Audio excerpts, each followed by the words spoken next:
Hello guys, welcome to yet another video, and today I've decided to review this paper which is the Physical Sciences Paper 1 written last November during the finals. Okay, the reason for me to review this paper, I spotted some pretty important blunders that I created or committed in that video, so it kind of didn't serve the purpose of becoming a complete review for a student who probably is aiming to upgrade their marks during the major exams this year, as well as for a matriculant who is looking into this physics syllabus and trying to figure out where they are going with it. So I figured let's just review the whole thing and give you the very best possible. Otherwise, guys, I would challenge you as well to challenge yourselves to doing this paper before you watch the review, and then see how far you could go with just your raw knowledge at this point, and then look into this one to see exactly how to finish your work. Otherwise, let's just get to this thing and get it done. So please be careful of instructions. Of course, they give you the topography of the paper and all of those things, how to number your answers and all stuff. But of particular importance is instruction 8, formulae and substitutions in all calculations. Why? Because these are the constant areas where you get marks most of the time, not always, most of the time, okay? So you can bank on those marks there. And then, of course, this one, round off your final numerical answers to a minimum of 2. Minimum means greater than or equal to 2. So meaning you cannot be found showing up with just one decimal, okay? You need to have 2 or more decimals, all right? Then give brief motivations, discussions, etc. So the etc. part is far more interesting to me because we often ignore the effect of that statement. It's a big statement on its own because it simply means anything that is applicable to physics can be used when you are told to give an explanation or at least a motivation for a particular choice. And then, of course, this one, use your data sheet in case you get into a curve out of commission, because you will find yourself needing a formula and you're not too sure what it's written like. Then at times that can help you, but sometimes certain formulae are not included in the formula sheet, so you may have to remember them. Nonetheless, if you know any modification of all the formulae that appear on the formula sheet, you can actually write that. No one will mark you wrong, but you just have to make it a point that it is written correctly. All right, so let's move on into the questions. So we're starting with question 1, which is MCQs. All right, so remember, we know what the general instructions are. We're looking into the local ones as well because these are the guiding principles for each segment of your paper. Various options are provided as possible answers to the following questions. Each question has only one correct answer. Choose the answer and write only the letter next to the question numbers in the answer book, and we're already given an example of how we are to answer this. Okay guys, let's get to this business and start moving. Which one of the following combinations consists of only scalar quantities? Okay, scalar quantities, they only have magnitude. So option A, we're saying velocity. The answer is no, because velocity has both magnitude and direction, but these are both scalar quantities. B, time is actually correct because it's a scalar quantity. Distance is also a scalar quantity. Speed, it's another scalar quantity. So that combination ticks the boxes. But don't run away just yet. Sometimes you may be making a meal here. It's possible. So acceleration is a vector quantity. Speed is a scalar quantity. Distance is a scalar quantity. So it's actually partially incorrect. So displacement is vector. Velocity is a vector, acceleration is a vector. So this is definitely wrong. So the best answer is B. We're moving. Now the acceleration due to gravity on Earth is g, alright? Which one of the following represents the acceleration due to gravity on a planet that has twice the mass of the Earth and half the radius of the Earth?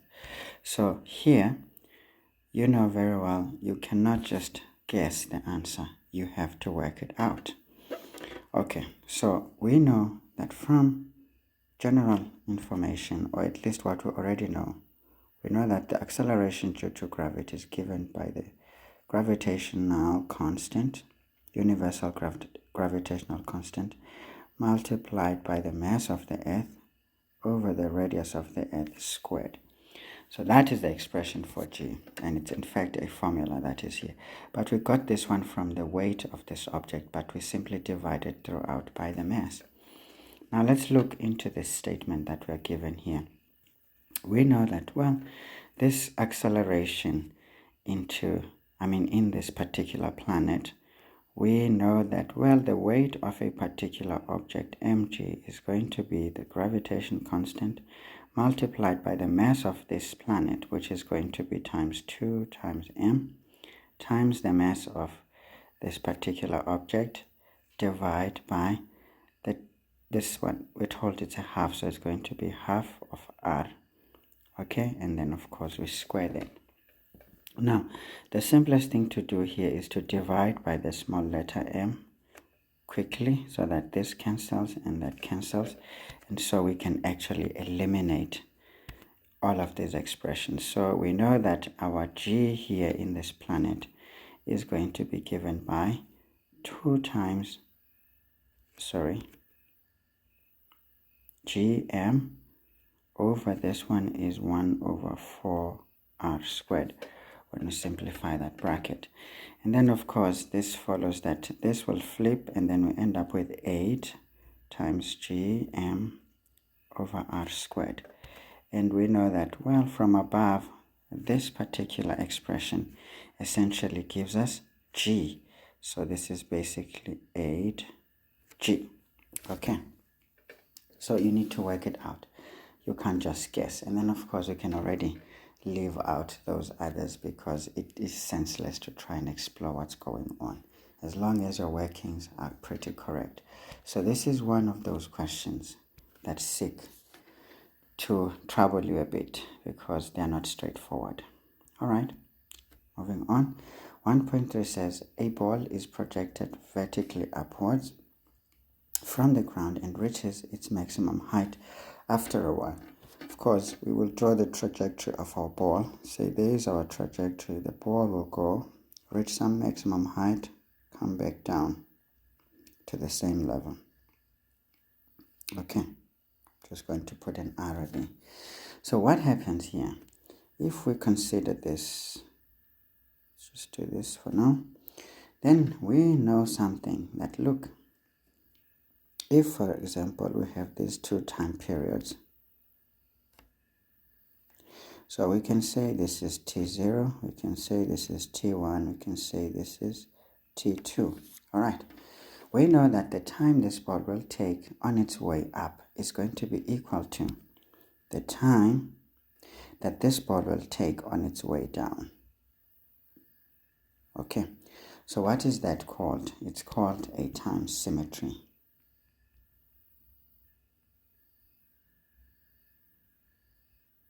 Okay, these are some of the things you just want to make sure you keep in mind, because they become very useful when you're doing the longer questions.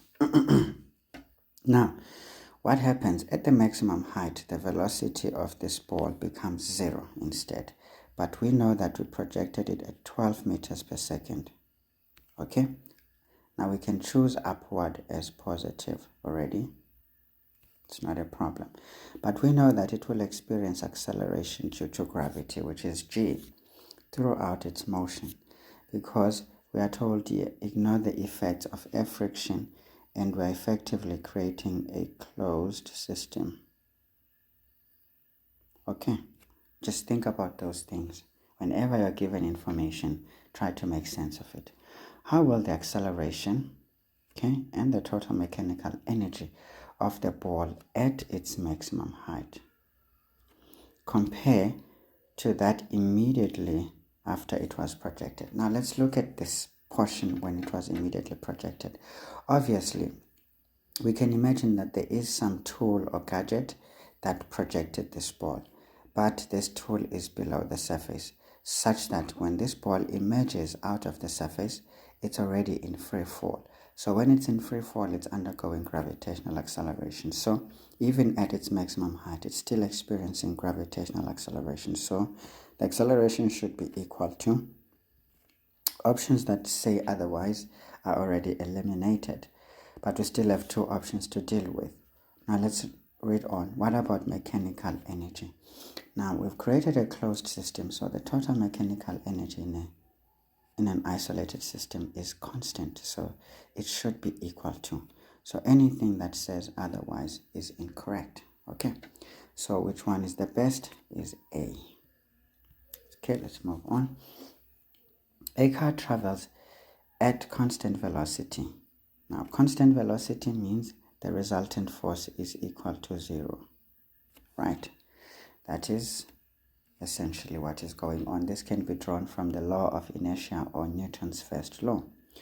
Now along a horizontal road, okay, a constant frictional force acts on the car during its motion. So there is our car, okay. This car will have some force pulling it in that direction, which we can say is the applied force by the engine, and then it will have some opposing force, which should more or less be equal to that as well. But because it's a moving object, we call it kinetic friction. All right. Now, those are the two forces that are acting. And if we're doing constant velocity, we already know that the resultant force is equal to 0, implying that meaning FA, remember if we're moving to the right, we can just simply take to the right as positive. So we can say FA minus FK is equal to 0. And this can conclude that our FA is essentially equal to FK when you transpose FK to the other side. So this is a very important statement. It means our forces are perfectly balanced. Okay, that's the first thing we can learn from that.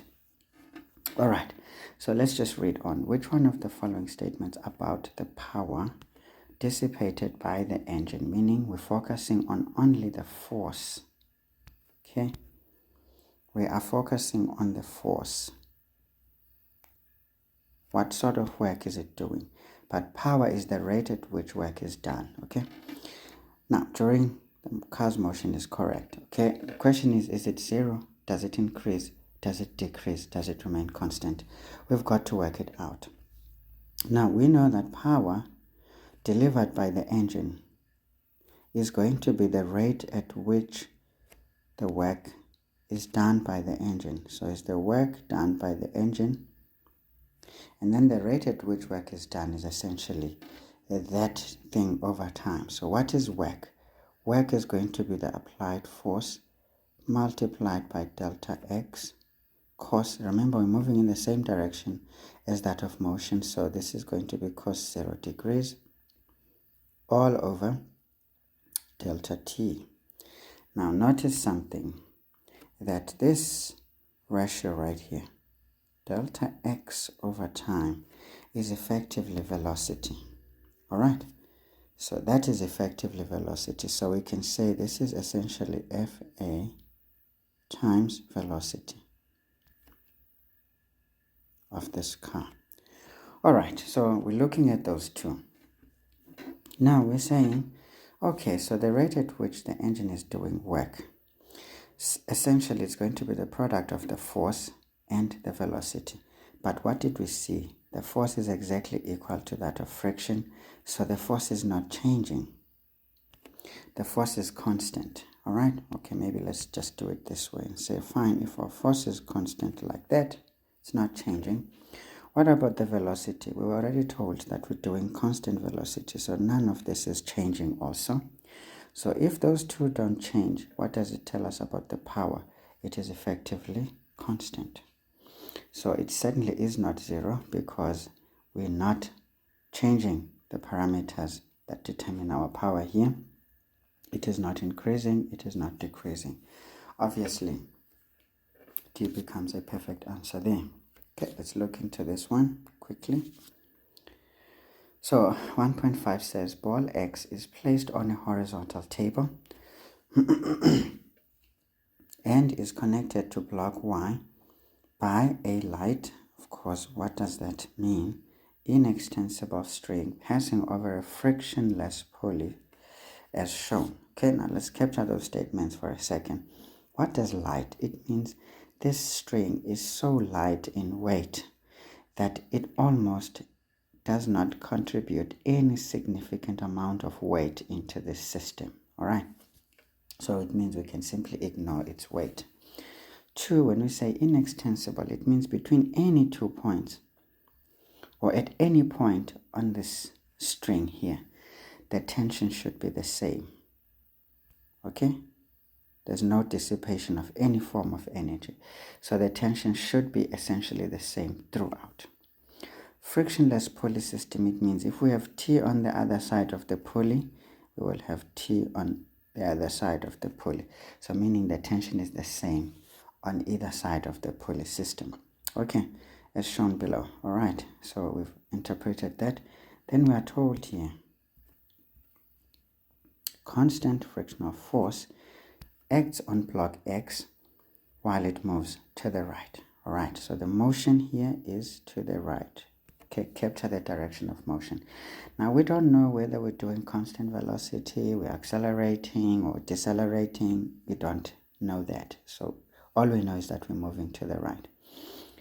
Now we are told here there is a constant frictional force. So we can just draw it already here to make a force diagram here. So we can say this is Fk because it's a moving object. All right. So it says now points P, Q, and R are points on the table such that the distance from P to Q, okay, which is this distance over here, is equal to that from Q to R. So we've got the same distance in both instances. Okay, maybe to help ourselves we can just say that, but do we really need to? We don't. Okay, when block X reaches point Q, okay, here the string is cut, all right, and block X continues to move to point R. Okay, so technically we're moving towards, we don't know whether we're going to reach point R or we're going to stop before point R, because what happens when the string is cut, we lose the tension. And now the only force acting on the block is essentially frictional force, and it is acting in isolation this time around. So it essentially becomes the only force that is opposing the direction of motion, meaning it will cause a deceleration. So we can already tell that between Q and R, the velocity will not be the same as between P and Q, because this now causes a deceleration. We actually get to have a resultant force. Then we are told here, ignore the effects of air friction. Okay, just simply says ignore the third force that could be at play. Now consider the following statements. The work done by the frictional force acting on block X is greater. Is that true?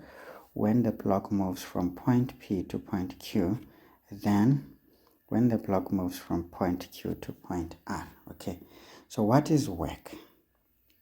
Work basically is going to be work done by friction, isn't it? So we can say WFK is going to be Fk times delta X times cos 180 degrees. Why? Because it's opposing the direction of motion. But now think of this. We were told that the distance between P and Q is the same as the distance between Q and R. So this guy here is constant. Okay, and so is this dude here, the Fk. Okay, I'm just shading them to show that they're constant, not necessarily equal. Okay, so essentially, what is the story then? If we actually reach point R, it means we're going to be moving the same displacement or distance and we will still be experiencing the same force. So it means the work done is essentially equal to, not greater than. So that statement becomes incorrect. Now both the momentum and kinetic energy, okay, of block X decrease when the block moves from point Q to point R. That is true. Why?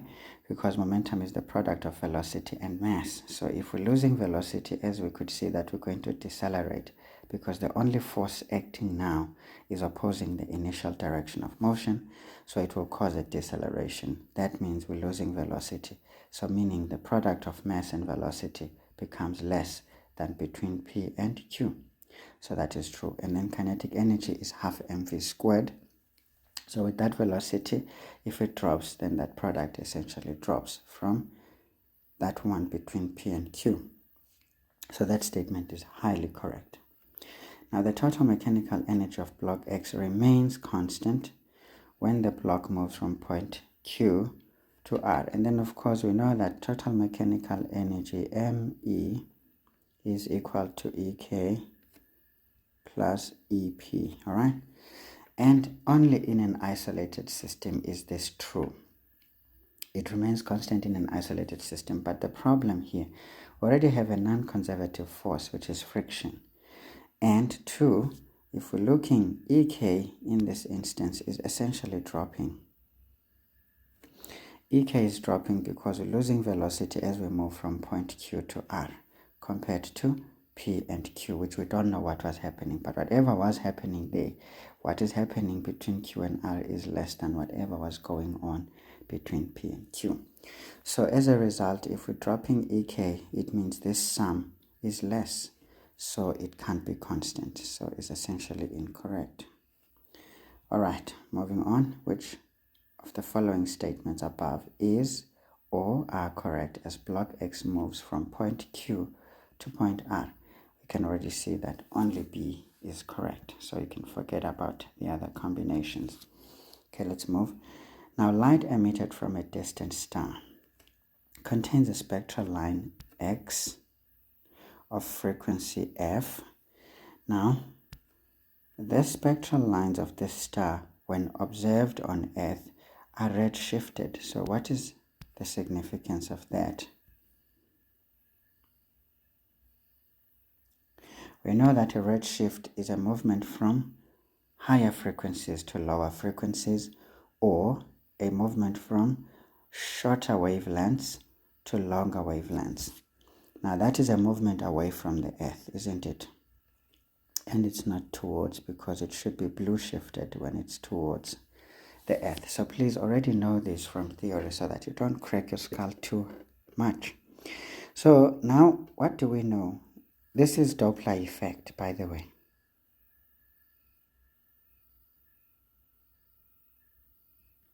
Just think about that. But we're using the stars in this instance to explain that. Now I don't know what this is doing.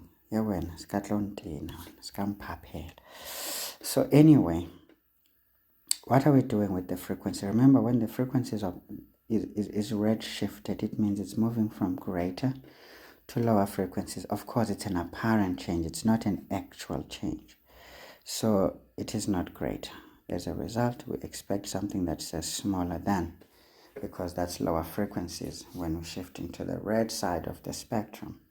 Now C ticks the boxes twice, and that becomes the answer.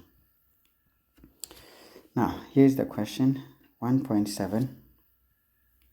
A proton and an electron are at distance r apart. Okay, so let's do our proton right there, which is a positive charge. We can make an electron an open circle, which is a negative charge, and there they are,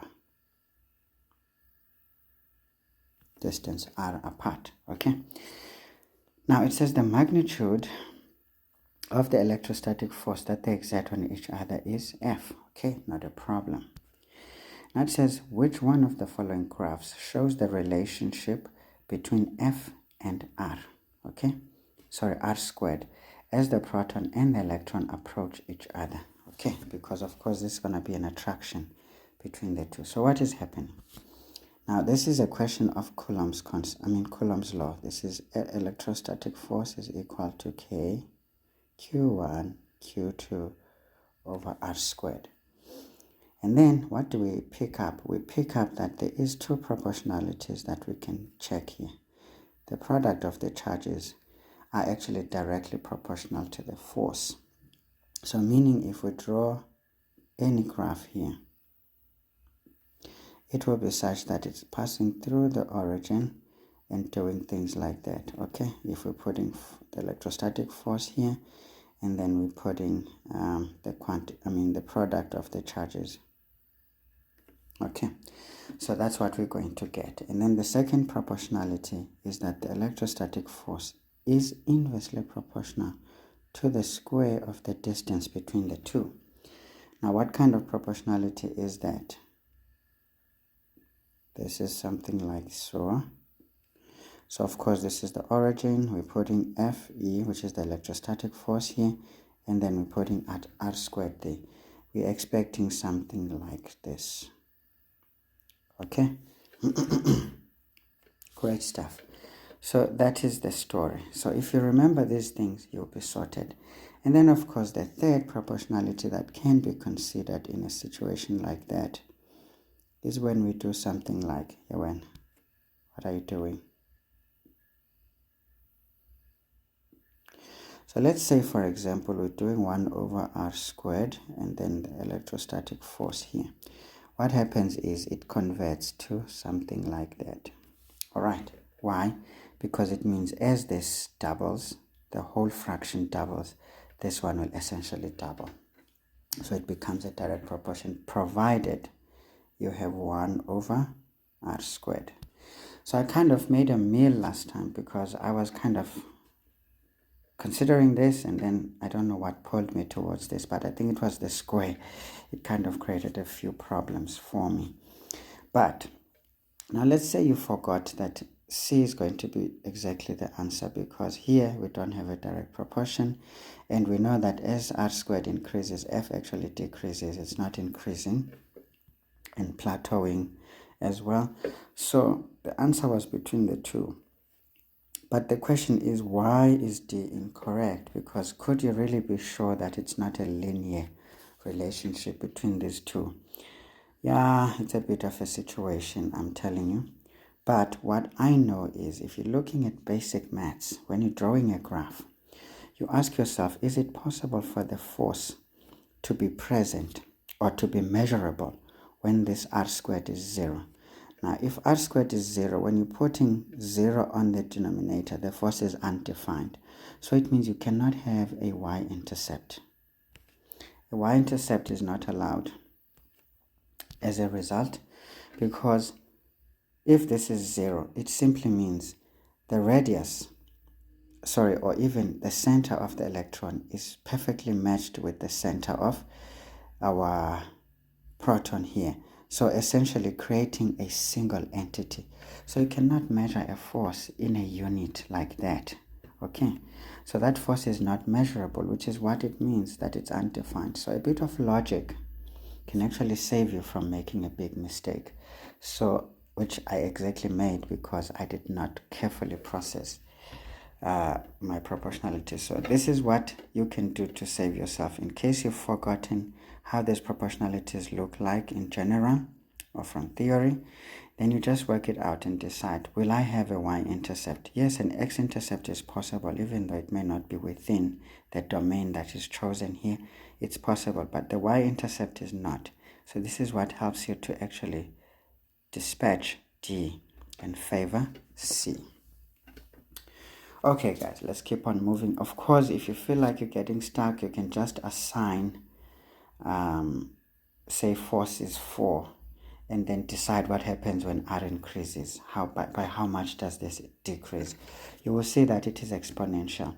But if, for example, you looked at force, say you're looking at the electrostatic force against say R, it will be the same. You will get the same as that, but the only difference is that this one will be a lot steeper in terms of gradients than that, isn't it? Yes, because this one says you're going to square whatever you're doing. So in essence, the force will even be by larger margin than it would be in the first instance. Okay, guys, so this is what got me into trouble by not really forcing it.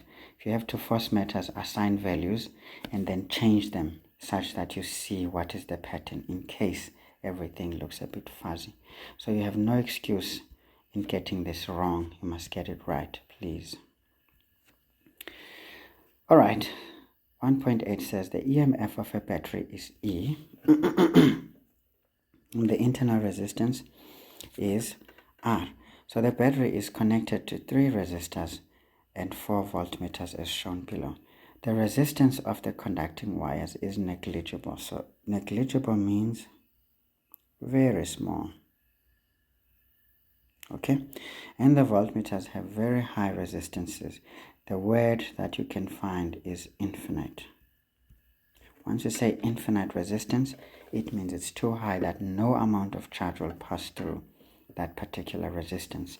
But when it's negligible, it means any amount of charge will be allowed to pass through that resistance.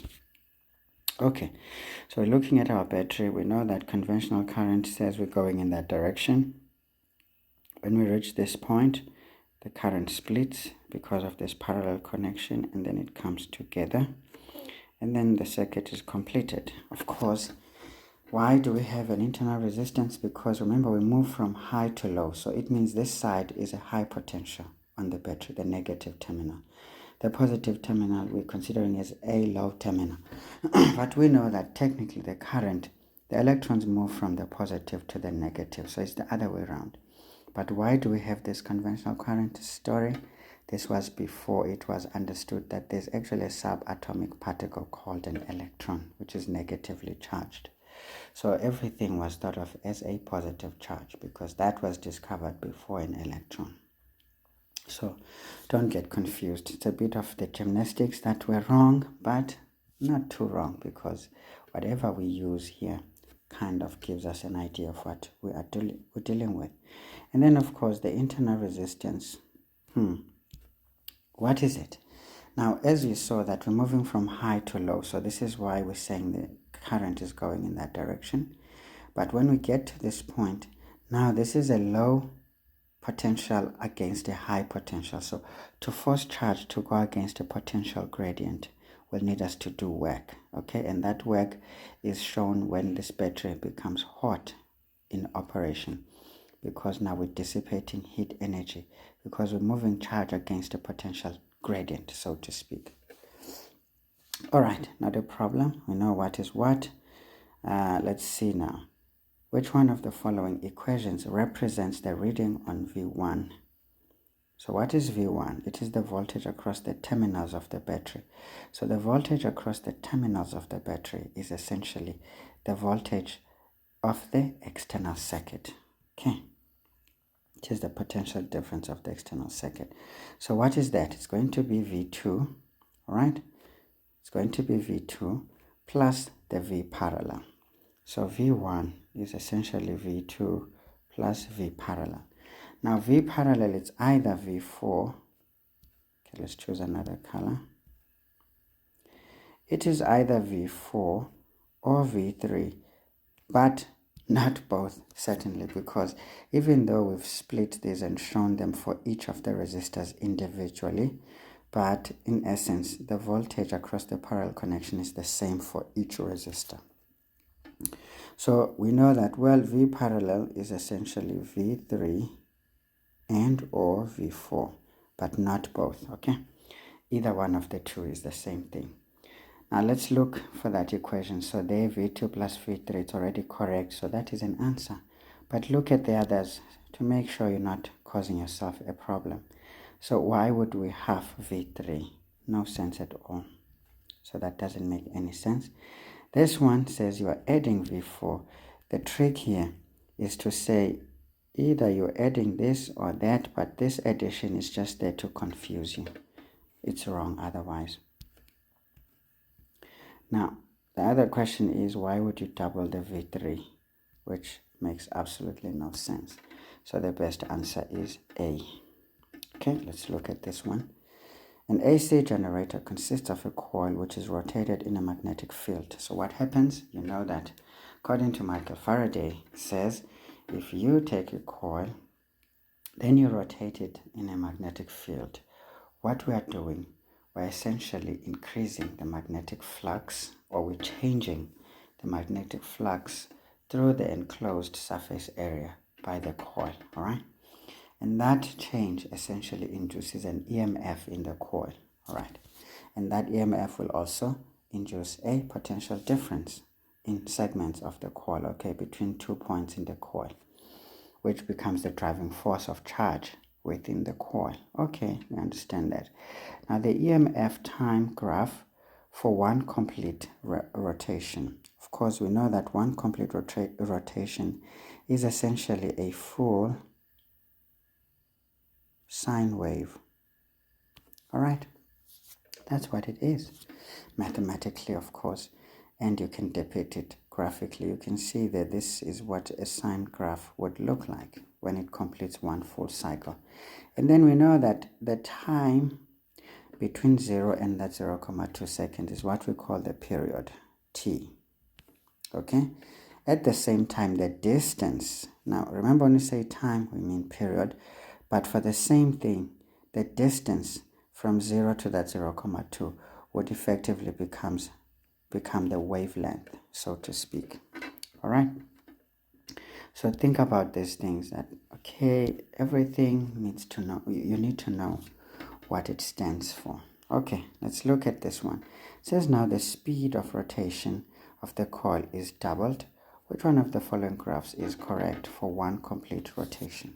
So let's look at the general wave equation. It is, or the universal wave equation, it's frequency multiplied by lambda, which is the wavelength. Now you can already tell that these two are inversely proportional with each other if you keep the speed constant. All right, even if you don't keep it constant, but they will remain inversely proportional to one another. Now, if you're doubling V, what are you doing? You're doubling this product. Okay, so we can just forget about the wavelength for a second. Now, what do we know? We know that, well, this is essentially trying to say we're doubling the frequency. But what is the period? The period is given by the reciprocal of the frequency, isn't it? So these are inversely related. So essentially, what are we doing when we are doubling things here? When we're doubling the frequency, we're essentially multiplying a half to 1 over frequency. Don't know why my F is trying to look silly. So this is what we're doing. So we are actually halving the period. So be able to work a few of these things because it's important. So we're looking for any graph that has half the period, meaning 0,2. When we take it to its half, it is going to be 0,1. So we want to see a full wave, full sine wave for 0,1. So this one says, we didn't change the period, which is not true. This one says, yes, we have changed. So we've got two candidates already, C and D. Now, what else do we know? We know that Michael Faraday tells us that the EMF is equal to minus the number of turns in the coil multiplied by the change of phi, which is for magnetic flux. I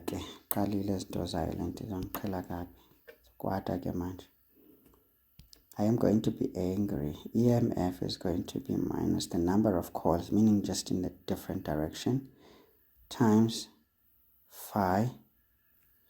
Come on, pen, stop doing things that I did not ask, over delta t. All right.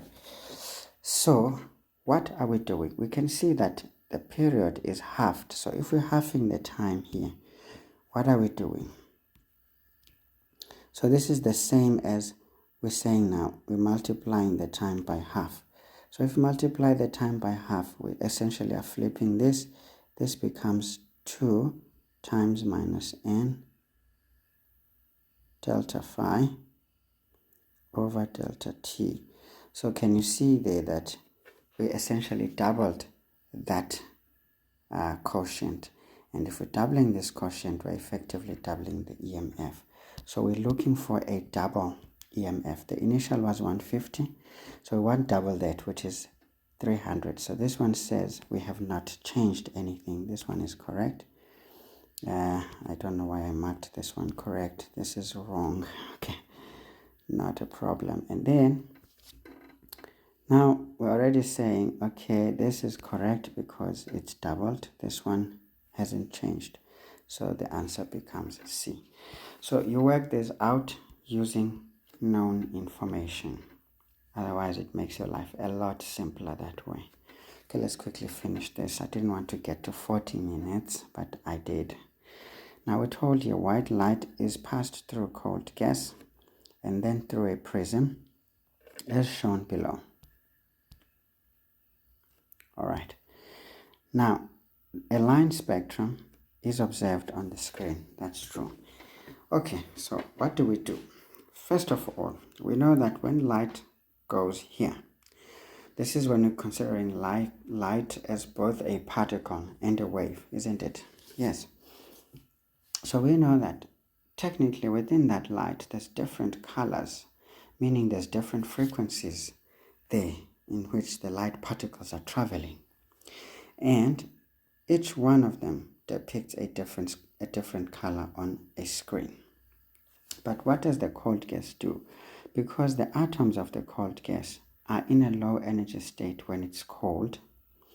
Now, essentially, those are the electrons in the orbitals of those atoms. And now, those electrons will essentially absorb certain frequencies, especially the higher frequencies of this white light, to move into an excited state, meaning this will get warmer, all right, so to speak. And what happens is that now whatever parts of this light still pass through, when they hit the prism, this creates a different medium, okay? But as you can see, this is at an angle. It's not really straight, because if you're hitting it straight, it will just pass straight through. But you're hitting it at an angle so that this can refract this light, all right? So the angle of incidence has to be somewhat there so that we can have the angle of refraction, isn't it? Okay. Now we want this thing that refracts, not reflects. It has to refract, meaning it has to bend this light. So now as we bend this light, what happens? The highest frequencies bend the most. The lower frequencies bend the least. Essentially what we are doing, this thing splits this light into different frequencies as a result. And that's when we see different colors put on the screen because of those different frequencies that are now split. But we would normally get a continuous line emission spectrum if we did not have the cold gas involved. But cold gas takes certain frequencies such that there are some black lines that will frequently depict on the screen depending on which wavelengths have we taken out. But pretty much the light spectrum will still show as we see it. So in that we call an absorption spectrum. So this is an absorption spectrum. It's not necessarily a line emission spectrum because it is not continuous anymore because of those absorbed frequencies creating those dark bands on the screen. And then it says energy transition. Okay, which one of the following correctly describes energy transitions of atoms of the gas? Okay, and the type of line spectrum observed. Of course, we can see that we're going to get an absorption spectrum. And then, of course, the atoms are going to move from lower to higher. It's not the other way around. Then which one ticks both the boxes is D. Okay, guys. So this is qual. Now, let's just move on to question 2. Question 2 says, create P. Okay, let's use its color, and then of mass 1.25 kgs is connected to another, so we make it purple. Q of mass 2 kgs by a light inextensible string. You already know what that means. The two crates are placed on a rough horizontal surface, so it means each one will experience friction. Okay, so of course we can say this is Fk1, and then this is going to be Fk2, because these are frictional forces in relation to motion, so it's kinetic friction. Now a constant force F of 75 newtons acting at an angle theta, we can see that, to the horizontal is applied on crate Q as shown in the diagram. The acceleration, okay, the crates accelerate as a unit at 0.1 meters per second squared to the right. So our direction of motion is to the right. Now the first thing you want to establish is what force is responsible for this movement to the right. It is this force, but acting through its components. So we're going to have two components which are at right angles to each other. We can say this is Fy, the perpendicular component, and then Fx, which is the horizontal component. And it is this dude right here that is responsible for that horizontal movement. So it's acting indirectly, essentially. Okay, let's quickly finish these questions. Now I told you crate P experiences a constant frictional force of 1,8 newtons, and crate Q experiences a frictional force of 2,2 newtons. As you can see, they're not equal, and the reason is because even though we have the same surface, which probably has the same coefficient of kinetic friction, but their normal forces are not equal because their weights are not equal. Now state Newton's second law of motion in words. So here you cannot run away from a bit of a long definition. So we can say a resultant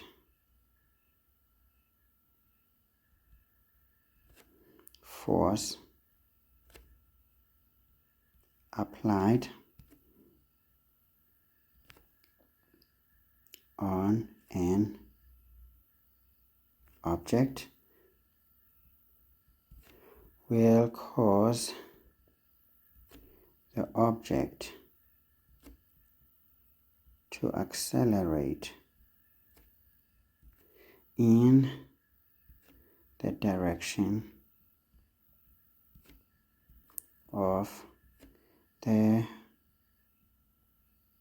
resultant force. Okay, great, such that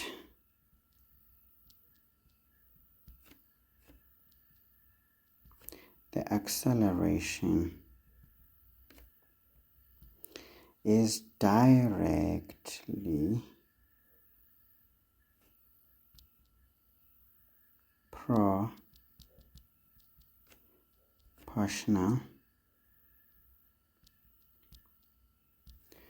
to the resultant force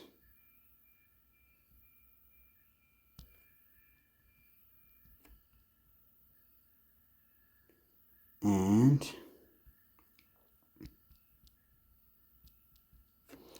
inversely proportional to the mass of the object. Okay, so that is the story here.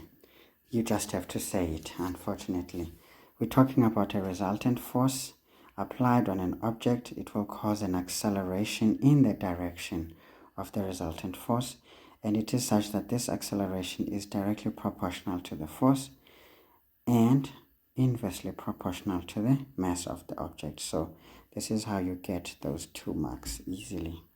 Now it says draw a labeled free body diagram for crate P. So if we're looking at crate P, there's this tension on the string going in that direction. Then there's frictional force. It will have normal force here, and then it will have weight. Okay, great. So we have 4 forces essentially on crate P. So we've got our normal force here, and then we will have our weight there, which is Fg. Okay, and then we'll have our tension to the right, and then we have our friction to the left, so we can call it Fk. So you get a mark for each one of those forces. Easy, 4 marks really. Now question 2.3 says calculate the magnitude, so it dictates what to calculate of the tension, but I respect my forces. I treat them as vectors. I don't really care what they want, because if it is provided, what do they want from me? Okay, so let's look at the tension on the string. So this is 2.3.1. So if we're looking at this object, the free body diagram we just did, the vertical forces pretty much cancel, so we're not interested in both of them.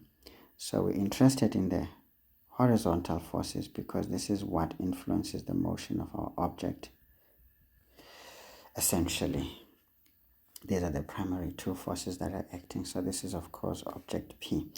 Now let's look at this one. From Newton's law of motion, we know that the resultant force is equal to ma, which implies if we're moving to the right, it means T is greater than K. So we can just say T minus Fk equals ma, which implies, now we want tension minus, we were told Fk is 1,8. This one is 1,25 into 0,1. Alright?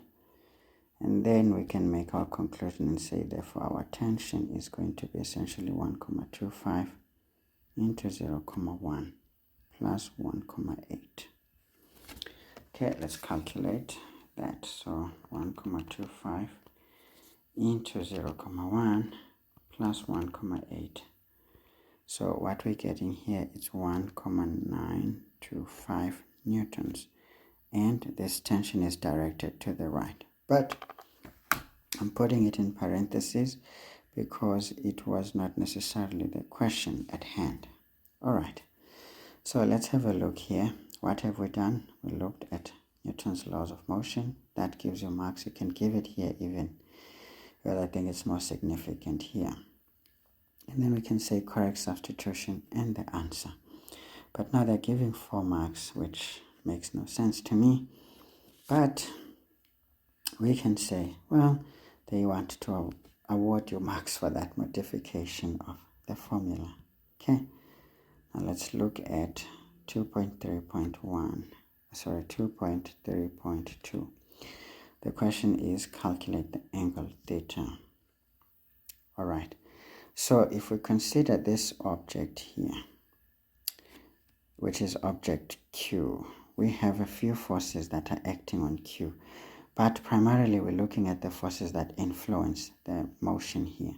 So if you're looking at Q, we've got tension in that direction.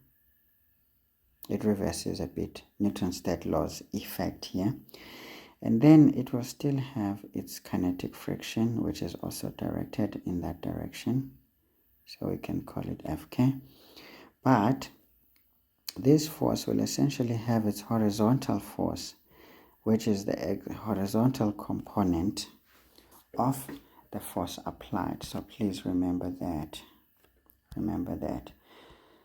Okay, so that is easy. So these are the vertical forces don't really play here. Again, using the same resultant force equals ma. This implies, now what is that? We know that Fx minus the sum of the tension and Fk should give us the product of mass and that. Now how do we calculate that? This is basically the magnitude of that force, which is 7,5 times. Remember, this is the horizontal component, so it's going to be cos theta minus this sum here, the tension we got 1,925 plus Fk, we were told it's 2,2 on this one. So this was 2 kilograms into 0,1. Okay. Now here you can make your own gymnastics, but maybe let's not rush for a conclusion. We can say this implies that cos theta is equal to this 2 into 0,1. Now we transpose this sum plus this sum here 1,925 plus 2 comma 2. Okay, all of this divide by the 7 comma 5. Okay, let's see what we get with this one. So we've got 2 into 0 comma 1 plus the sum of 1 comma 925 plus 2 comma 2. So that gives me what it gives me, and then I divide by 7 comma 5. So I'm getting here 173 over 300. And then I can make a conclusion and say, therefore, theta is going to be arc cos what I've got. Okay, so when I say shift cos my answer, I'm getting a 54 comma. Now this is going to be 78 degrees because that's an angle. Alright, so that is fine. So let's see. I mean, this one looks a bit more work than the previous, but since we've used the resultant force, we're not going to get a mark. But what is important is actually expressing the horizontal component in that way, because we could have made this one a separate calculation. And then, of course, what else is important here? The correct substitution in general, okay, thereof, and then the answer. The rest is a means to an end.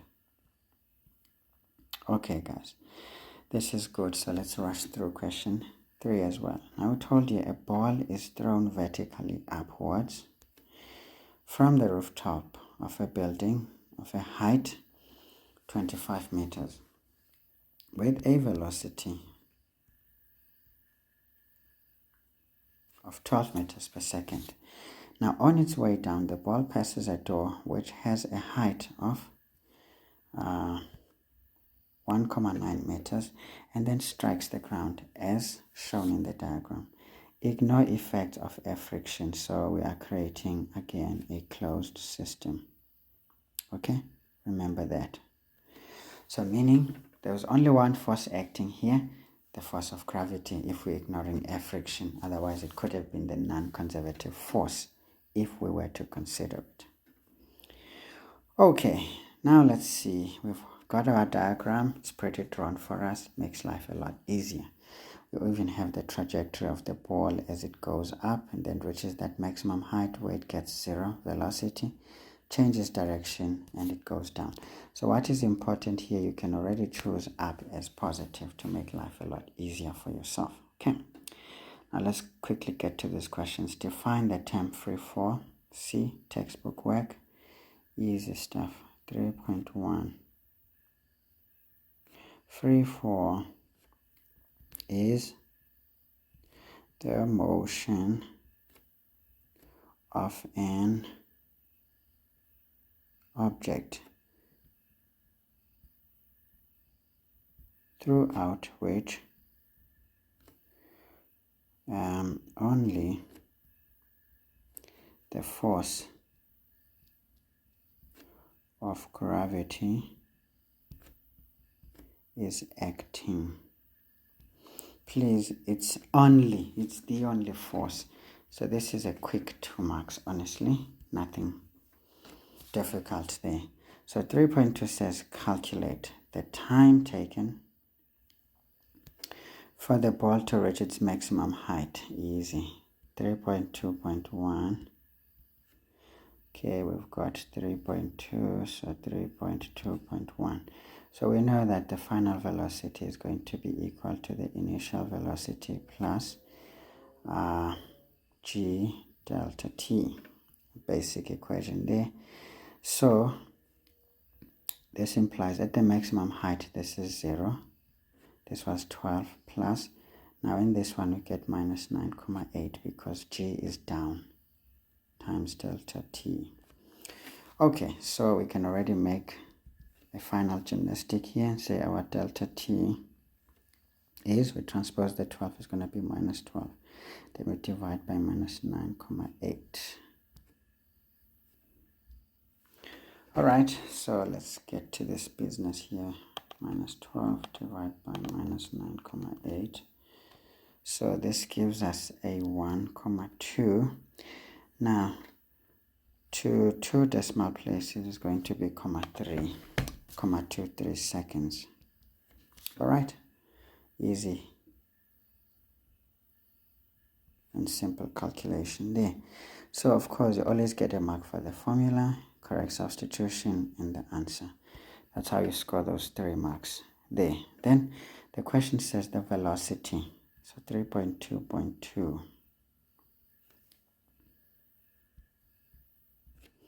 So we want the velocity with which the ball strikes the ground. Now we need to be a bit crafty about it. So if we're thinking this ball started here, right? And then it's going to end up here. Of course, it's going to bounce somewhat. So all we know is that it will be there. So how was it displaced? Because we're using vectors here. It is essentially displaced downward.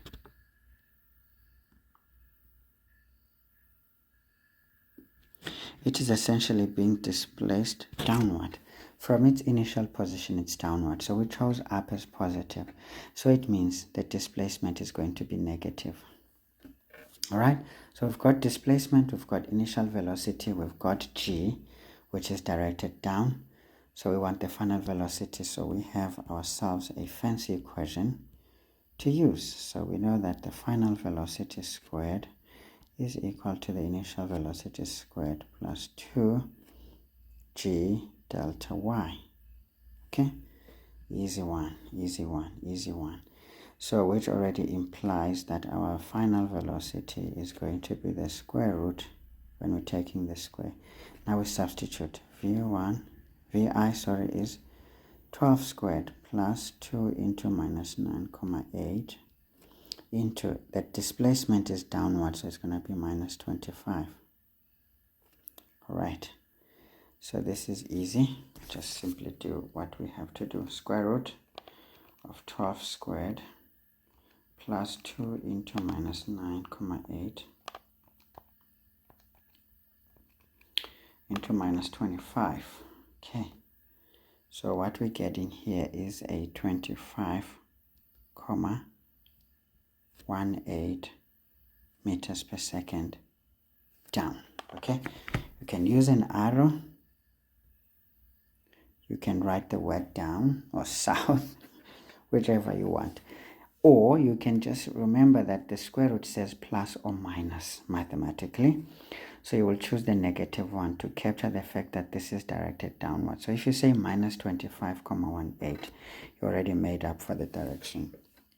So you get your mark. So you get a mark for the equation, substitution, the answer, which is the magnitude, and for the direction. Because this time you were just asked velocity, they didn't dictate whether doing the magnitude. So since this is a vector quantity, you must say this. If you don't say it, you don't get the full mark. Okay, great. Now that is fine. So the next question, 3.2.3 says the time it took for the ball to move from the top of the door to the ground. Okay, so this ball moves from here. Now we imagine that this ball has reached this level. The question, what would be the initial velocity here? Okay, because we've got the displacement, we've got the final velocity here, which is 25,18 meters per second down, by the way. So we know that this velocity is also directed downwards, but how much? So the question is, how much displacement have we achieved at this level? So it's simply from the position where it started to where it would be.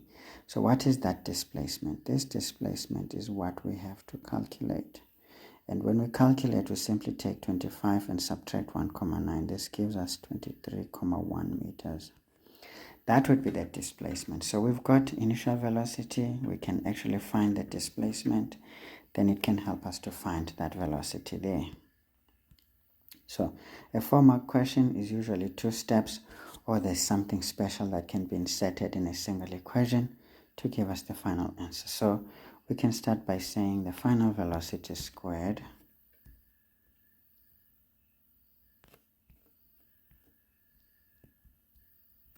is equal to the initial velocity squared plus 2g delta y. Okay, still vertical projectile motion, but we're interested in this. So we know that this implies that this final velocity, although it's not exactly the final, but we'll treat it as the final. So it's going to be the square root of 12 squared plus 2 into minus 9,8 into, of course, I like to show how I got this. The initial displacement was minus 25, right? Then we're going to subtract a negative. So maybe let's do this. We're going to subtract a negative 1,9 because it's also directed down. Okay, I'm just making it a bit complicated, but you can already take this one into 23,1, but I'm just showing you how you could actually show it in a calculation. So we've got the square root of 12 squared plus 2 into minus 9,8 into, we know that this one is going to be minus 23,1.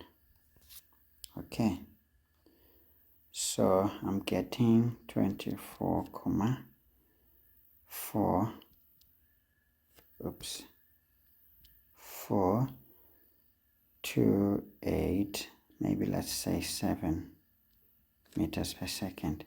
This is downward. It's an intermediate step, so that's why I'm leaving out up to 4 decimals instead. Now, that was not it. We can say then, we know that the final velocity is given by the initial velocity plus g delta t. All right, what is this? This is minus 25,18 from above to this one, 24, sorry, this is also negative because it's directed downward.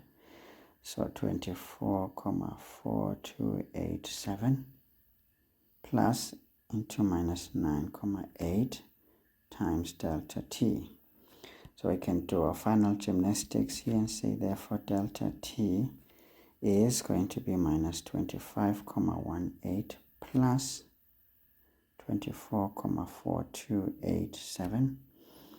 All of that we divide by minus 9,8. Then we can already put a bracket in there. So always do something that simplifies your life so that if you make a mistake, you know what to do to rescue yourself. When you double check, you actually will get a clue as to why you got it wrong. Otherwise, jumping too many steps will actually backfire when you don't understand. Your answer won't make sense, and then you'll be thinking, what did I do wrong? Okay, so I'm getting an answer of so this is going to be 0,07. If I'm thinking of 2 decimal places, this is already 0.8. Okay, let's just leave it at 2 decimal places. The final answer, 0.8 seconds. Okay, not a problem. So this is fine. The final answer, you can take the liberty to do what you must do. You must dollar what you must. Now in this instance, you're not going to get a mark for the formula for that substitution. Even in this substitution, the key area is this calculation right here, because this is stuff that you actually are getting a mark for. Otherwise, what you're interested in is this answer at this instance, and then a correct substitution into a correct formula, and the final answer. That's how you score those 4 marks. Okay, guys, easy. Next question says, draw a velocity versus time graph for the motion of the ball from the moment the ball is thrown upwards until it strikes the ground. Okay, use the ground as 0 reference. Of course, this becomes important if we're doing a displacement versus time graph. But for a velocity time graph, it's not really that much of a big deal. So we've got ourselves that Cartesian plane over there. There, it's done. Okay, so of course you're going to say this is the velocity time graph of the ball. Okay, you have to label it and underline it. Okay, If you don't have a topic, you will be dead. So you're going to write here velocity in meters per second. So always show the units by which you're measuring this. And then here we're going to have time in seconds. Then of course you can show that this line is endless. Otherwise, not a big deal. So we started at 12 meters per second. And then we ended up at minus 25,18. Okay, maybe this is not trying to project properly. Minus 25,18. Okay, just going to try and imagine some parallel line here because I want to use it as my baseline. All right, so when I'm drawing my graph, it should do stuff like this. What are you doing? Esan wamphaphela ne ya yamphaphela ntweni. And then of course here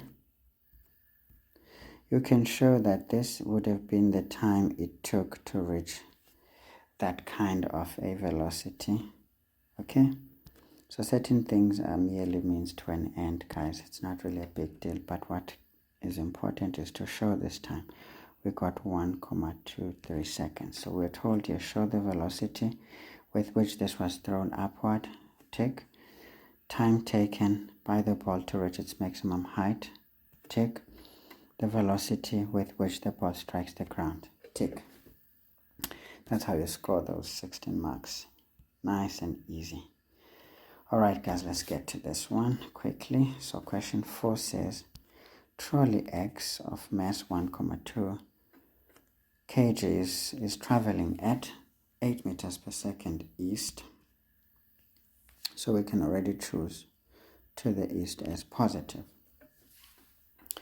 It collides with its peer there, which is trolley Y of mass 0,5 kgs, which is initially at rest. That means 0 meters per second. Now ignore all frictional effects. So what are we creating? A closed system. Okay. Now that means the law of conservation of linear momentum comes into play. Now we told you the velocity time graph below shows the velocity of trolley X before, during, and after collision. So we can see that, okay, our trolley X essentially started at 8, ends up at 4 meters per second. So we know that what happened is this situation here. Collision time was there, and it is essentially this one. And that's it. That's what we can say about this graph at this point. So state the principle of conservation of linear momentum. Easy marks there to take. So we can say there, total linear momentum in a closed system is constant. Okay, basically the total must come out. You must have a total. So total closed system, and it remains constant, or you can use the word conserved. Some definitions or principles are essentially straightforward and pretty forgiving in terms of time, so don't waste it. But don't lose the key areas, because if you don't capture them, believe me, you're not going to get it right. Now 4.2 says calculate the magnitude. So the dictation is magnitude of the velocity, but I will treat my vectors with respect. I don't care that they're telling me now, call me Brad Jakes. I'm gonna say, yeah, but even Brad Jakes is already is already respectful, isn't it? Instead of saying, hey Jakes, get here, man. So Brad Jakes is a bit better. But there are some people who tell you, no, man, my name is Zama, just call me Zama. But when you look at it, you're like, nah, man, you're old. So it's bound to show some respect in the way that I refer to you. So you can say, yeah, but Zama, or Brazet, or things like that, you know.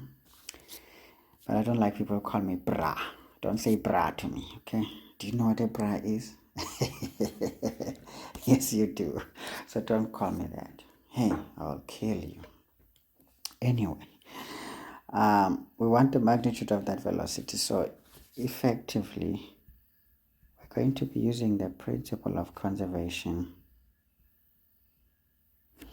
of linear momentum. So P before, sum of P before is equal to sum of P after collision. Okay, this becomes, now let's be smart about things. So this is going to be the mass of, is it, what was this? What were these? It's what? It's trolley X. So we can say it's mx multiplied by the initial velocity there plus my multiplied by the initial velocity, and then this is going to be equal to mx multiplied by its final velocity plus my multiplied by its final velocity, which is what we want, isn't it? Yes, so yeah, that's what we want. And then we can substitute. So what was mx is 1,2, eh? So it's 1,2. So make sure, guys, you are substituting correctly. And then it was moving at 8 meters per second. Plus this one is 0,5 into, actually 0 because it was at rest. So this is 1,2 into 4 this time. Plus 0,5 into, actually we can just write VF. Okay. Now we can make a final gymnastics and say you want to isolate VF. Okay, maybe let's do it here. We can say now VF for y, isn't it, is going to be equal to, this is basically 12, sorry, 1,2 into 8. We transpose this minus 1,2 into 4. All of that divide by 0,5.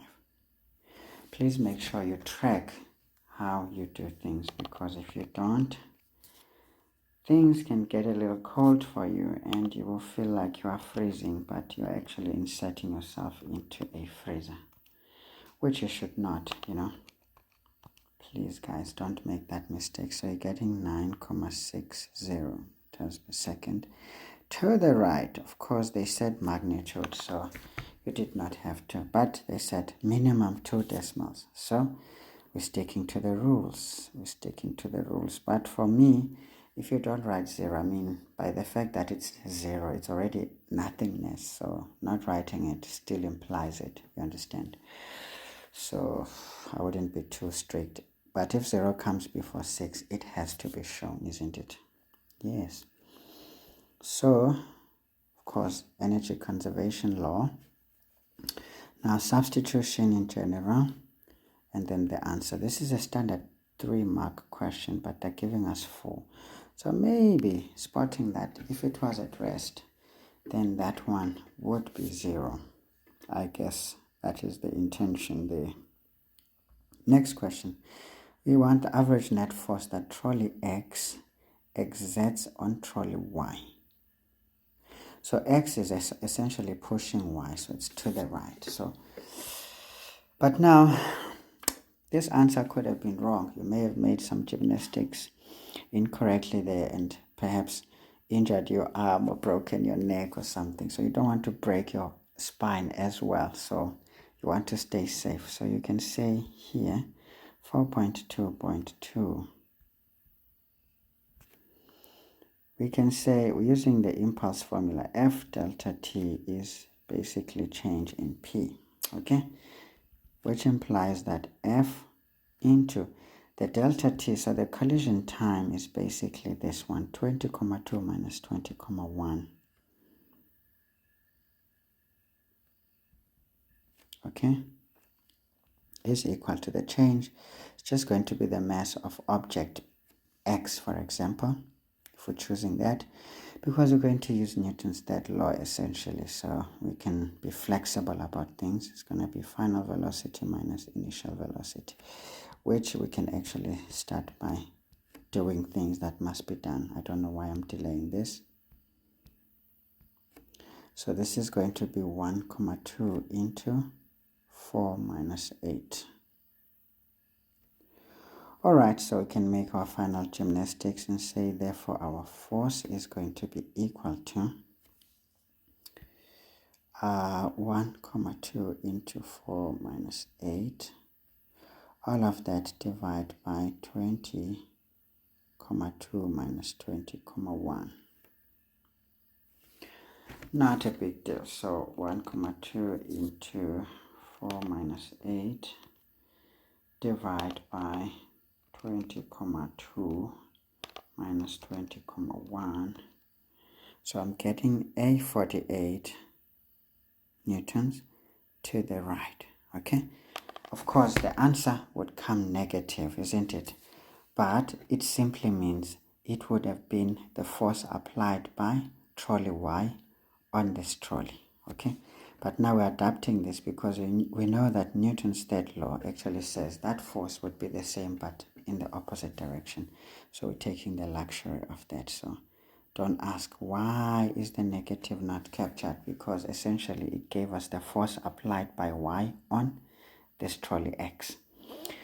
And essentially we're just adapting this answer to the other one because we want to stay safe. We could have used this, it would have come out perfectly. But the problem is if this is wrong, then you're not going to throw away these marks unnecessarily. So you want to stay safe when you can. Of course, do take risks every now and then. It's a bit of life, and in fact you'll start to enjoy life if you do that. Okay, correct substitution and then the answer. That's how we score ourselves those marks in this question. It's a bit of, oh, it's not over yet. Okay, let's move quickly then. I guess I'm wasting time essentially. Okay, 4.3 is here. Now it says, is the collision elastic or inelastic? Explain the answer by means of a suitable calculation. So, well, we can just say the sum of EK before collision is going to be half mx vx, okay, plus, okay, maybe let's not write vx and say the initial velocity there, plus half my initial velocity for that trolley. So this is half into 1, 2 into 8, okay, plus half into 0, 5 into 0 effectively, so it's just one-sided. So this is 0, 5 into 1, 2 into 8. So this gives me, I don't know what I'm doing, guys. Am I doing things correctly here? Yeah, man. So trolley X is, I forgot things. Yeah, when? Utloshwa, man. Utloshwa. See, sometimes not paying attention, you will burn in. Okay, let's not say where you're going to burn because it's going to be offensive, I guess. But me, I'm not afraid of certain terms. So we're getting 38,4 joules. All right, this is scalar, so we're not interested in the direction. So let's see what is the sum of EK after collision. This is going to be half mx, the final velocity there, squared, plus half my, and with its final velocity squared. Please, guys, don't be too comfortable. When things are easy, you can see that mistakes like to just set in perfectly. You know how the devil chooses when you are comfortable. When you are comfortable, the devil comes in, friends, and he does things to you that you would never do to yourself, you know. So that is the thing. So whenever you are comfortable, please maintain vigilance, because that's when the devil strikes. It doesn't strike when you are, excited and agitated and primed because you are careful. So he doesn't want you when you're careful because you're too strong for him. So he will not attack you when you are strong. He attacks when you are weak, isn't it? So remember that. Devil won't strike when you are not happy. He strikes when you are happy. because that's when you allow him to do a number on you. So what I'm getting here is 32.64 joules. Okay, just came out that way. But now do you see that this is not equal to the sum of EK before? Therefore, we can say the collision is inelastic. Of course, there would have been a sound when they hit each other. That already is what dissipates energy. And perhaps to some extent, either one of the two objects would have been deformed. That's yet another form of energy dissipation. So it makes sense in a realistic manner. Okay, so here you don't necessarily get a mark for the formulas. Okay, those two are important, correct substitutions and the answer, and again here correct substitution and its answer, and then of course the conclusion gives you the 5 marks. So as you saw that I said, showing formulas may give you a mark, but it's not necessarily all the time. Okay, especially when you repeat. Sometimes someone may give you a mark for the formula and give you a mark for a substitution and an answer, and then only give you a mark for the final answer, which is crazy, right? Because there has to be 2 areas that you look at least. Okay guys, this is how this easy 14 marks could have been arrived at. Okay, let me just drink some water. Okay, nice and refreshed guys, let's carry on. So question 5 is normally a kick, okay, but it's not impossible. So this is where you maintain your vigilance. So one of my guys told me that physics was a walk in the park, but question 5 kind of got me thinking, and I'm sure she said 5.4 essentially. So there will always be some sort of a higher order question that comes in this segment because it is comprehensive. It includes Newton's laws of motion, and you're using energy and power at the same time. You can even add equations of motion here too. So it's pretty intense. So this is why some high order questions can come through. But it is not essentially an unassailable segment, but it just needs you to be careful and to be calculating and to be vigilant. All right, let's get to it. So we told you a 12 kg block, okay, is initially at rest at point A, so meaning the velocity is 0 meters per second at the bottom of a rough inclined plane. So once it is rough, we know there's going to be friction, right? Right. So we can already show that well, there's going to be friction experienced here. But since it's a moving object, we call it Fk. Okay, not a big deal. Now, the block is pulled up the incline by a constant force F. Okay. There is a force F acting parallel to the incline. Okay, there is force F, we can see. Now the block reaches point B, which is at a vertical height of 4.5 meters above the horizontal, with a speed of 2.25 meters per second. See the diagram. So we can see there's our height. Okay, great stuff. Maybe let's just do it. Not a problem. So we know that the angle here is theta because no one told us what is its value. Okay, let's see. What can we do here? Well, there's 2 things. Whenever I see this on an incline, I immediately draw forces that are acting here. I know that I will definitely have the weight directed straight down, okay, which I will label Fg. But this weight can be decomposed into 2 components, okay? You can resolve it into its components. Okay,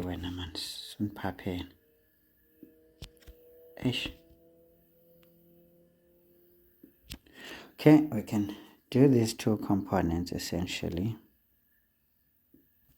All right, so those 2 components, what are they? The two components is essentially FG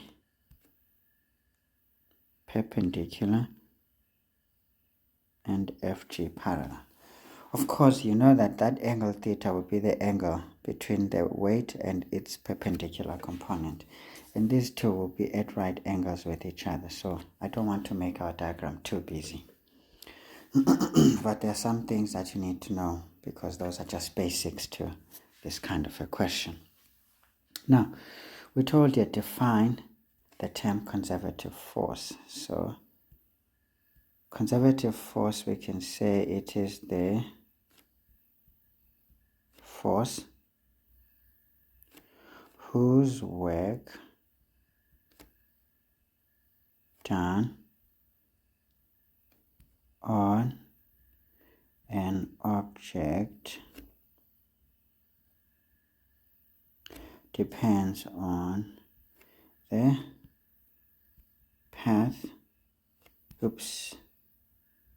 on the path taken by the object.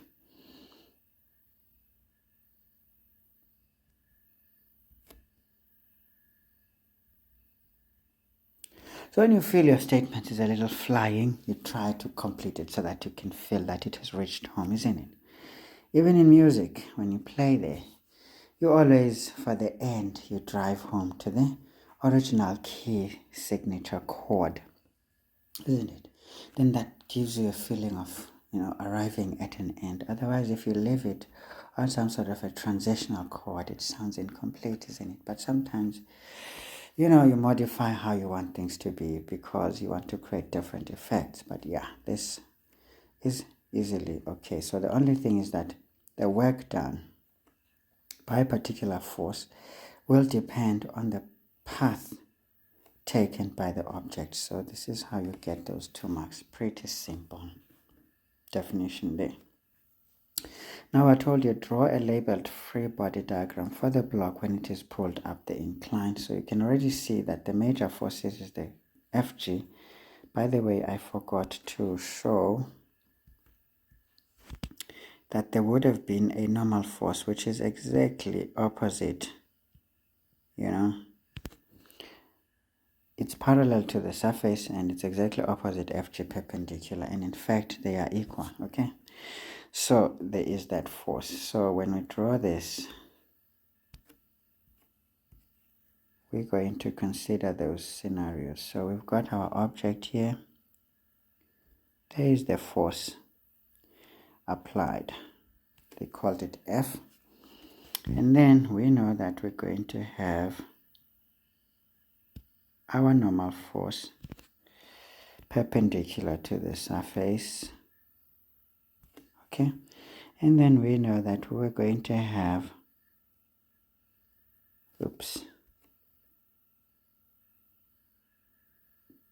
we're going to have frictional force, which is kinetic friction. And we're going to have ourselves the weight straight down. Okay. Okay, great. So this is how you score these marks. Nice and easy. Not a big deal. Okay, let's quickly get to this end of this question. Now it says calculate the total work done by non-conservative forces. So in my previous video, I kind of got myself entangled here, but I was able to rescue myself. So if you watched that video, definitely you saw how you can worm yourself out of entanglement. But at times, that information sheet really proved its worth, isn't it? Because when you forget, because sometimes you don't use a particular formula commonly, so it's easy to mess up when it is definitely required. So we know that the work done by non-conservative forces is equal to the change in the object's kinetic energy plus the change in the object's potential energy. Okay. So, well, it's something that I don't commonly use, hence I got myself into trouble here. So this is the same as half m into the final velocity squared minus initial velocity squared, all right, plus mg the final height minus the initial height. Okay. So this is half into 12. Right, into the final velocity we got 2,25 squared minus 0 plus 12 into 9,8 into 4,5 minus 0, isn't it? Yes, that's what this is. So 0,5 into 12 into essentially 2,25 squared. Did I forget to write 0 squared there? Yeah. So that's what we've got. And then we're going to say plus 12 into 9,8 into 4,5. So I'm getting a 575. Of course, you can make it to 2 decimal places. Here you're at liberty to do pretty much what you like, because it's not really continuing further than the 5, or you can say 5.8 if you like, because this is the final answer. So formula, answer. Now we're getting 4 marks, so it means each substitution, because you can see it's pretty hectic, eh? Yeah, it warrants a mark. And then that's how you score those 4 marks. Sometimes those 4 marks can scare you and make you think you have multiple steps to do, but not necessarily. But commonly, it can be something special, eh? And commonly, it's a 2-step approach, sort of, but you can complex steps that can actually be complexed in a simple way. Alright guys, so let's move on. So the next question says the same horizontal force is now moves the block at a constant velocity across a rough horizontal surface from point B to point C.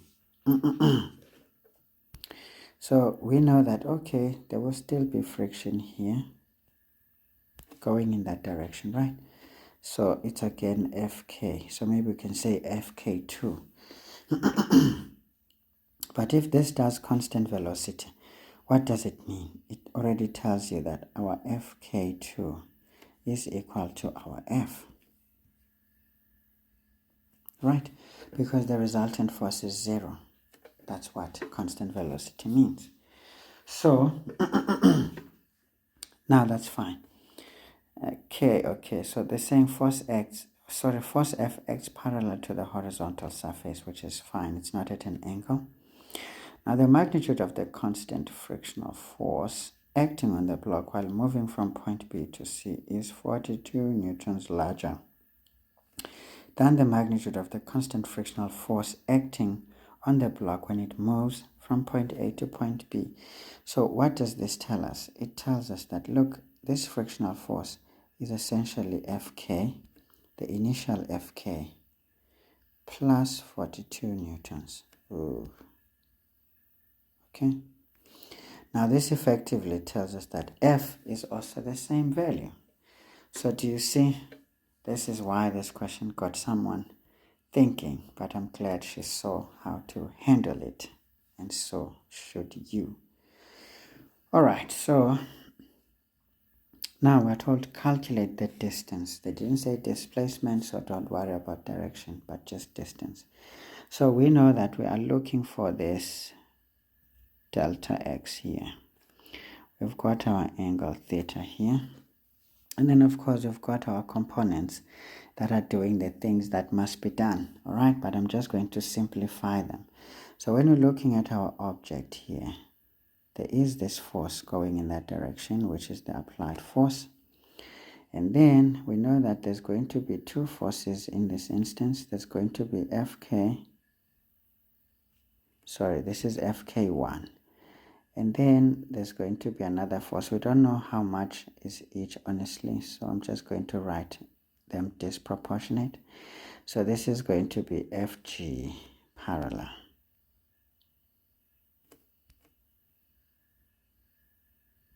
Okay, those are the primary forces that are acting parallel to the surface, essentially, and those are the dominant ones that determine the motion, because the horizontal components, the vertical components cancel each other out, meaning the normal force and this perpendicular component of the weight. because this weight is acting indirectly, so it's acting through its components essentially. Alright, so this is easy. So when you draw this like that, you're setting up Newton's laws of motion, which makes life a lot easier. Again, you will never find a question where, when you're doing what you call this work energy thing using Newton's laws as well, you will always have a question that needs you to use the work energy theorem, and this is it right here. So we know that the net work done is equal to the change in the object's EK. Okay, that's where we start. But now the net work is going to be done by the resultant force. Why? The resultant force basically is F minus the sum of these two, Fk plus Fg parallel. This multiplied by delta x cos theta is equal to half m into the final velocity squared minus the initial velocity squared. So you just set this one up nice and easy. This also implies, now you ask yourself a question, what is F? We saw that F is essentially Fk plus 42, because that's what gave us a clue. So this is Fk plus 42 minus, now we just distribute that bracket. Essentially when we substitute, we can remove the big bracket. We can actually remove this one and put these ones. So when you multiply there, you get minus Fk minus, now Fg parallel is basically mg. Now let's write, the m was 12 into 9,8. Okay, maybe let's not do that. Let's just say 12 times 9,8. Now Fg parallel is sine theta. Okay, and then we're going to say times delta x. Now cos theta is basically cos of 0 degrees, because that is the angle between the incline and the forces, or the resultant force, is equal to half into 12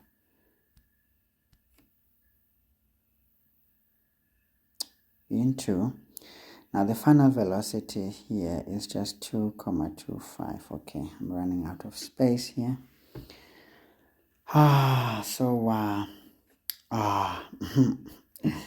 Okay, let's do it here. So it's going to be 2,25 squared minus 0 squared. Okay, great stuff. This also implies, now you can see these are like terms, they cancel.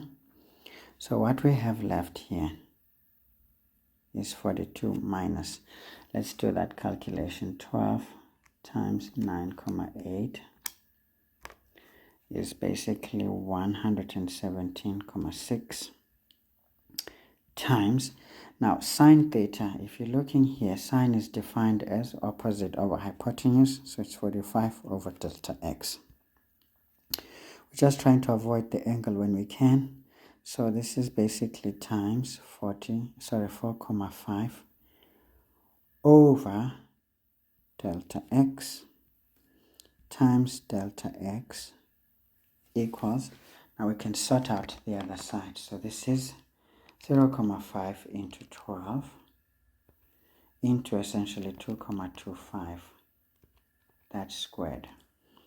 So this one gives us 30,375. Okay, just do it as it appears at times. So now when you're doing FOIL method, this one cancels out. For this expression, it multiplies there.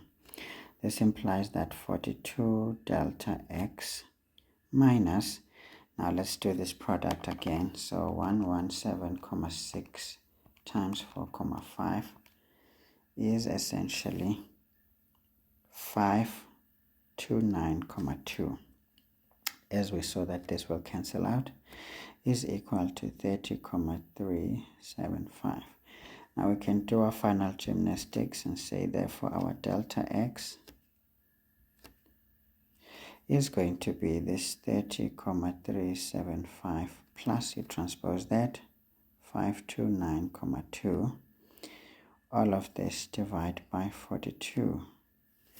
Alright, so this one, we're just adding the 30,375 and we divide by 42 and we're getting an answer of 13,32 meters.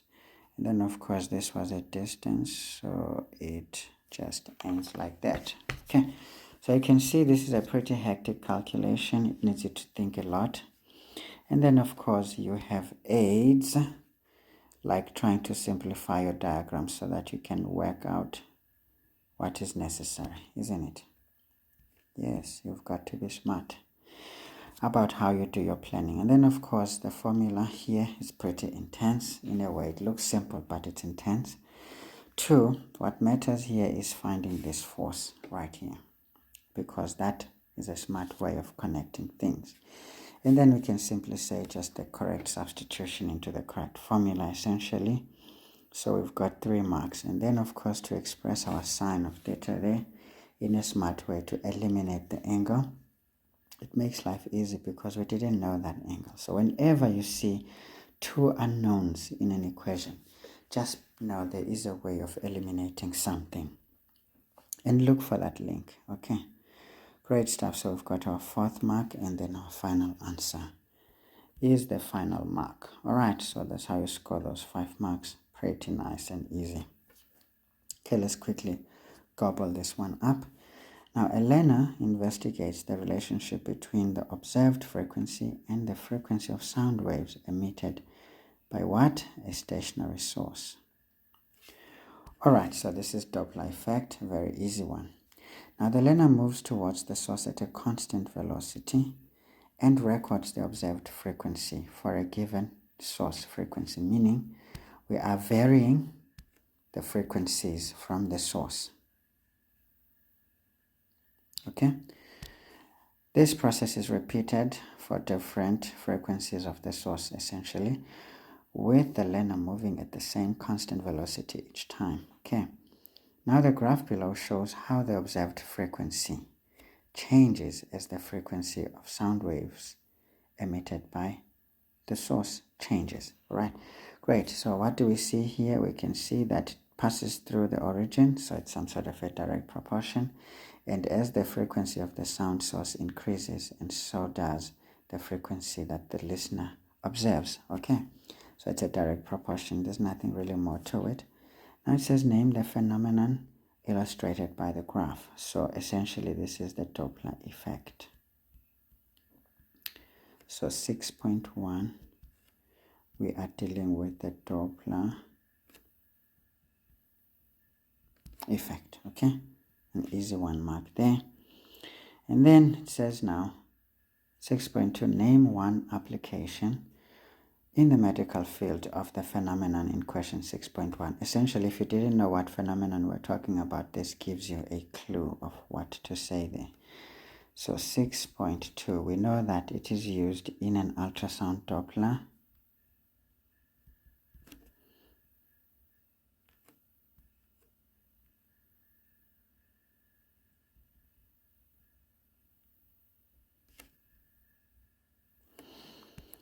Okay, ultrasound Doppler to measure blood flow speeds.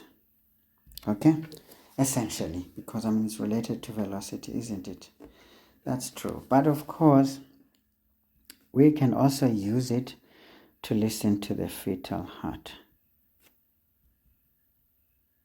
Okay, to confirm its presence or absence, isn't it? And also to tell whether it's higher than we expected or it's lower than we expect, of course, for the corresponding gestational age of the fetus. Now, the main thing though is blood flow speeds. Of course, this is useful for cardiac or cardiologists, because those guys, they can measure flow speeds across valves to determine whether there is turbulence or not, and also to correlate with some proposed diseases of those valves. Okay, this usually is used with an echocardiogram, which is an ultrasound machine that looks into the heart, and it has a Doppler sort of phenomenon fitted into it so that you can measure blood flow speeds across those valves. And then for a vascular surgeon, then these ones are useful in determining whether there is turbulence in certain segments of blood vessels, especially when diseases are suspected. And then 2, when you are operating on the patient, where you probably have had to do a bypass. Perhaps the vessel was damaged in a particular segment. You graft it by bridging the gap with a graft. Sometimes you can measure the speeds across the graft to see if they will be adequate for supplying blood to the distal areas from the grafting. 2, sometimes you get asked to do what we call AV fistulae for patients with kidney failure, where you have to now create a communication between a vein and an artery so that the vein becomes engorged. Remember, the communication normally goes through the capillary network. The capillary network essentially slows down the high speeds in arteries. So when you create a fistula, you want those high speeds to kind of transmit into the veins quickly so that the vein becomes engorged. The essence of that is that when you want to use dialysis, when you want to puncture the fistula, you actually get adequate access into the vein easily without looking for that vein, because it's difficult to keep looking for a vein every time. Then this helps to dialyze patients with ease. But of course, over time, that gets blocked and you may have to review it. Well, I think we've done one in Livingston Hospital, Port Elizabeth, in 2012 when I was doing my internship. And I saw that patient again in 2016. So it took how many years for that fistula to block? I mean, quite a number of years, eh? Because that was 12, 13, 14, 15. So it took 4 years, roughly. So it can last quite a while. So each time the patient comes for dialysis, you don't have to struggle looking for a vein. Again, this Doppler ultrasound will help you as a surgeon to determine whether the flow speeds are adequate, meaning you didn't kink the graft when you did the communication. So it's a very useful thing. Of course, brain surgery, when there is an aneurysm in the brain and you cannot really safely get to it to treat it adequately, sometimes you know that the risk of rupture is too high that the patient may actually die if it happens. Now you may want to create a bypass so that when you sacrifice that vessel that feeds the aneurysm, you actually have distal flow into tissues that would have been supplied by that same vessel that you will sacrifice. Again, you use this Doppler to measure the speeds through the graft to determine whether the flow speeds are adequate to supply the brain tissue in question. So it has a very strong utility. So you will see that when you become a doctor, you'll actually see that some high school physics is essentially, applied in the medical field, depending, of course, on which specialization you're going to choose. But essentially, you will be pretty much exposed to the use of the Doppler ultrasound machine. And then, of course, with babies, the essence of Doppler ultrasound machine usage, it's fitted into the sonars mostly that are used for in obstetrics. Now, what happens is usually the placental blood flow is what becomes important more than just the fetal heart. But of course, we normally look for it when we're not sure whether there has been issues, be it there has been a traumatic event or some catastrophe that may have led to the fetus dying, perhaps. And then you want to listen to the heart. The first thing, that's what you do. But essentially, the Doppler is more useful when you measure the blood flow speeds across the placenta. Why? Because this helps you to determine whether the blood flow speeds are within normal limits, of course, in comparison to stored data, so that if there is a question of that the fetus is of a small estimated weight, correlating with the gestational age or the duration of that pregnancy. Now we want to tell whether there is a disease in those vessels that we should be worried about, or whether this is just a genetic size. And then of course you know that if the flow speeds are normal, or at least are acceptable, then their size perhaps is a genetic size, which you should not worry about. But if the speeds are low and you're seeing that small weight, it already tells you that there's poor perfusion into the fetus and you may need to do something about it. All right, that's essentially how you could apply this knowledge into a practical subject like medicine, or a practical situation like the practice of medicine. Anyway, I was just expanding this unnecessarily, but so that you can gain a bit of traction in that regard. Let's answer the questions. 6.3 says, write down the type of proportionality that exists between FL and FS as illustrated by the graph. We can see that this is essentially a direct proportion. So 6.3, this is a direct proportion. Okay, great stuff. Now let's see, the gradient of the graph obtained is found to be 1,06 gradient. Gradient is always a change on y over x, so basically it's FL over FS, so to speak. So think about it. This is a bit of a silly question. It's a higher order type, but not too difficult as well. So if the speed of sound in air is 340 meters per second, calculate the magnitude of the velocity at which the learner approaches the source. Not a problem. This is 6.4. So we know that the frequency of the listener is the velocity of sound in air plus or minus the velocity of the listener over the velocity of sound in air plus or minus the velocity of the source multiplied by the frequency emitted by the source. So you always do the Doppler effect equation, but the gymnastic that is of necessity here is to divide by the frequency of the source, so that we end up with this ratio right here, or quotient, because this gives us the gradient and we want to use that to good effect. So if you guys watched the Limpopo video that I did for the prelims that were written in Limpopo last year in preparation for your finals, you probably have smiled here because it's the similar concept. Of course, it's not going to be questions on the same topic the same way, but the idea is that you're already prepared to do some gymnastics to save yourselves.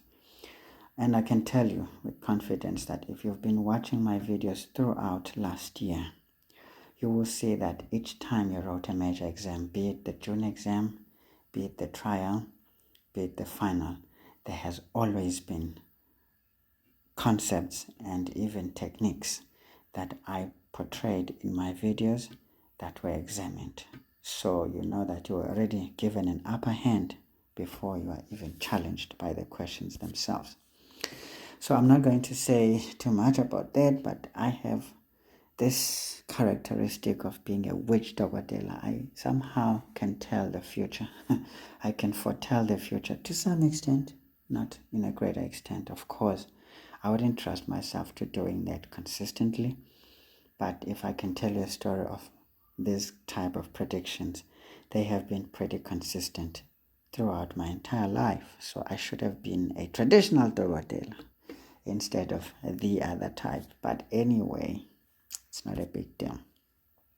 So this implies that FL over FS is equal to V plus VL, which is what we want, over, this is effectively 0, so it's going to be just V, okay? So this is what is important. And then, what do we know? We know that this also implies that 1,06, because we're told that the gradient, so our intention of doing the gymnastic was to get this, so that we can substitute. So this is 340 plus VL over 340. Then you can already make your final gymnastic and say, therefore, VL is going to be, this is 340 into 1,06 Then you transpose that 340, it becomes minus 340. This becomes our final answer. So 340 into 1,06 minus 340. So we're getting 820,40 meters per second. You can say towards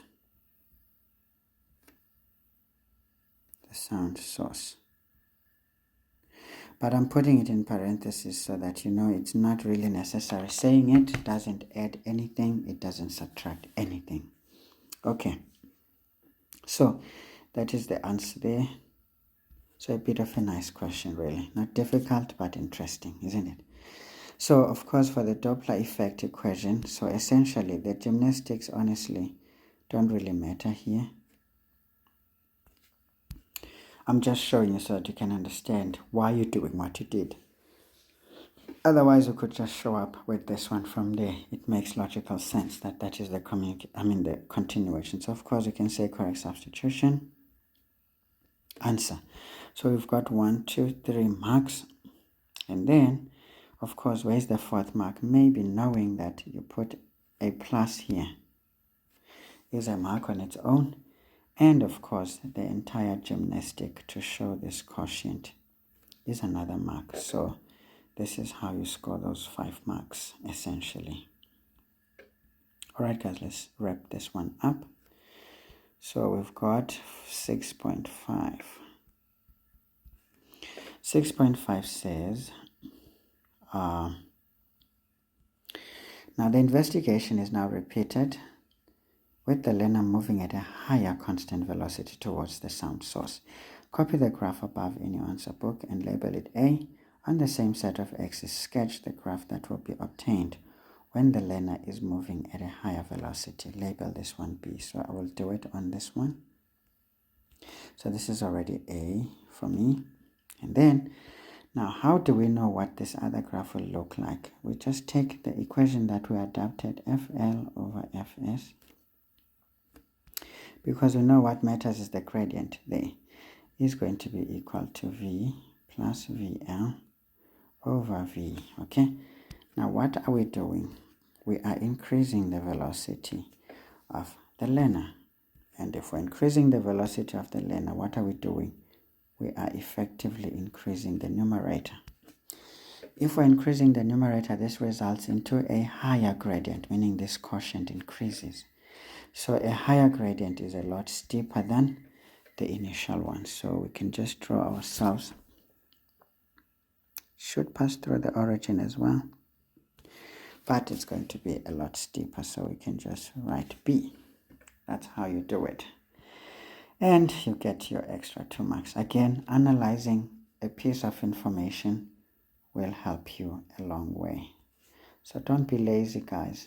Work, work, work. And make sure you're milking sense each time. Because just knowing things without milking any sense, you will not be able to understand the dynamics.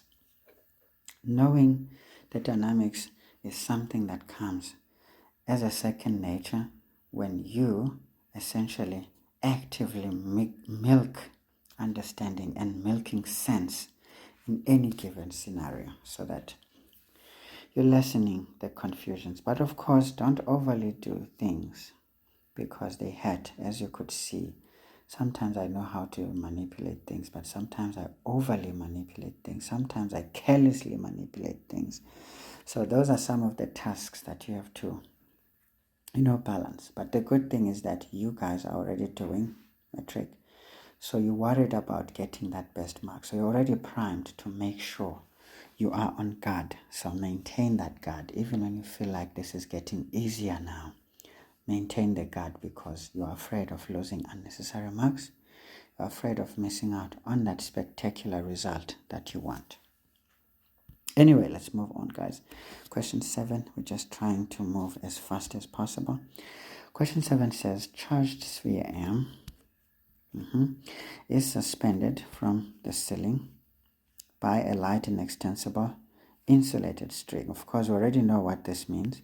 But now insulated means basically there is no interaction between this charged sphere and any particles in the string, so it doesn't dissipate any electrical energy in any way. So that is the significance of that being insulated. And then another charged sphere N, let's make it light blue, of mass 2,04 times 10 to the minus 3 kilograms, and carrying a charge of plus 8,6 times 10 to the minus 8 coulombs, hangs stationary. Okay, it hangs stationary vertically below M. Now we don't see a cord or a string that this is suspended by, but all we know is that it is a positive charge. So this means there must be some interaction between this charge and that sphere, right? Yeah, and since this is charged and that is charged, and this is positive already, it means this one is negative. Then this becomes the force of attraction, right? Electrostatic force between unlike charges. And this perfectly balances the weight of the sphere, which would have been Fg.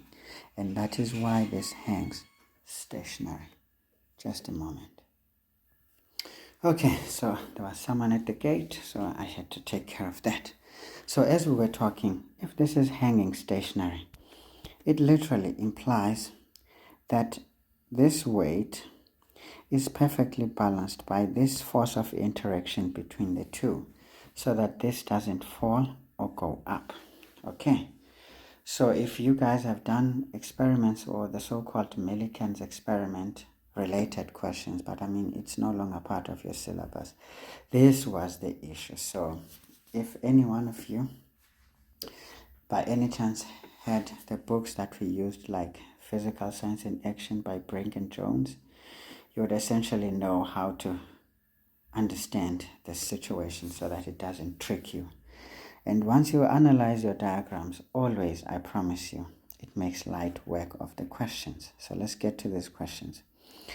Now, state Coulomb's law. Oh, we didn't finish it. The centers of the spheres are they are 3 meters apart as shown in the diagram, so that's not a big deal. Now we state Coulomb's law in words. Alright, so this one is not supposed to be here. I still didn't correct it. Anyway, Coulomb's law says the electrostatic force between 2-point charges is directly proportional to the product of the charges and inversely proportional to the square of the distance between them. So do you see, this is a bit of a repetition of your MCQ question, was it not? That one, they gave it to you by choosing a portion of the proportionalities, but this time they want the definition as a whole. So how nice, how nice. Easy 2 marks. Again, guys, what is the phenomenon? Is the electrostatic force that we're describing. How is it? It's directly proportional to the product of the charges, and it is inversely proportional to the square of the distance between them. So those are key areas, however you want to put the wording. Alright, state whether the charge on sphere M is positive or negative, and you already saw that we established that for the scenario given, this one has to be negative, otherwise what we saw would not happen. So this is negative. Okay, again, these are some of the clues that they're trying to force you to think about, because if you haven't, you would not understand certain questions. Draw a labeled free body diagram for sphere N.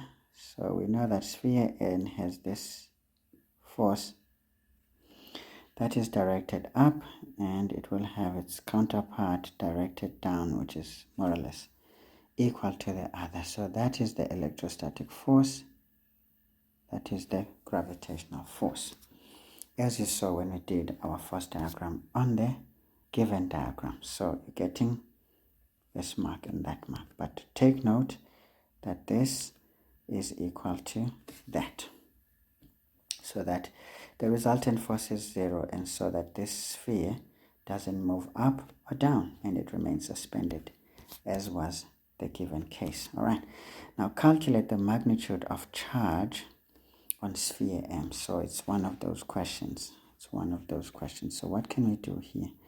We can say, well, the electrostatic force is given by K, constant, Q1. Maybe we can say Qm times Qn over the square of the distance between them. Okay. Now, we know that, well, we have a but. What is that? We know that our Fe is essentially given by Fg. We can say sphere N is held stationary. And those are the two forces acting on it, essentially. So, as a result, this means this is equal to mg. So, what does this imply? It implies that now mg is substituting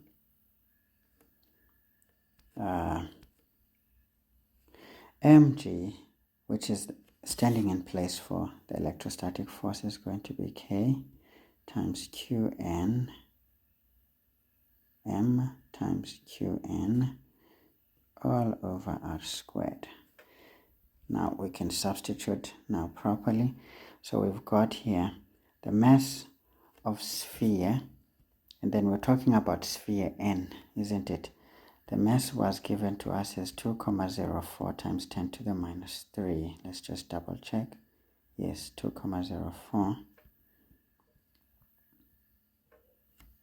So this is going to be 2,04 times 10 to the exponent minus 3 into 9,8 equals 9 times 10 to the exponent 9 into the sphere N was 8,6 times 10 to the exponent minus 8 coulombs times charge on M, which is what we want.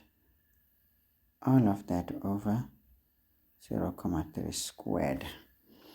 Great, so we can do our final gymnastics here and say, therefore, our charge on M is going to be essentially that 2,04 times 10 to the minus 3 into 9,8 into 0,3 squared.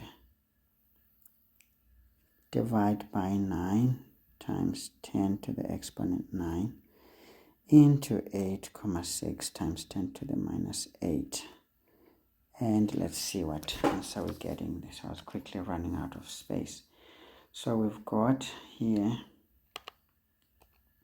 2,04 times 10 to the exponent minus 3 into 9,8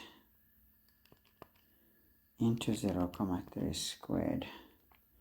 Divide by 9 times 10 to the exponent 9 into 8,6 times 10 to the exponent minus 8 coulombs of charge.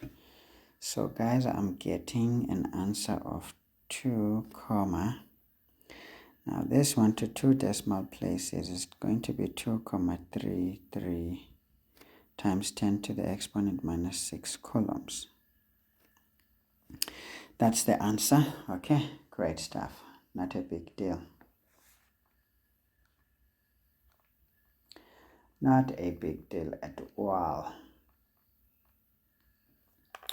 All right, so now we've done our calculations. So first of all, the equation gives you a mark, but this information is pretty important. And then we can say general substitution is important. That's the third mark.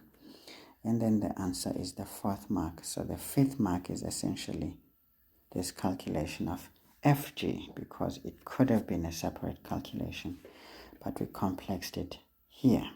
Okay, not a problem. That's an easy one. Now let's do here. How does the electrostatic force that sphere M exerts on sphere M compared to that exerted by sphere N on sphere M with respect to magnitude? We know that according to Newton's third law, that force in terms of magnitude, it is equal. Okay, 7, 5, 2. Now in terms of direction, they are exactly opposite. So this is all Newton's 3. Okay, all of that is drawn from Newton's third law, so easy marks there, nothing complicated. There will always be a question on the electric field, so be ready to calculate it. Okay, now point X is 0,1 meters vertically below the center of sphere N as shown below. Not a problem.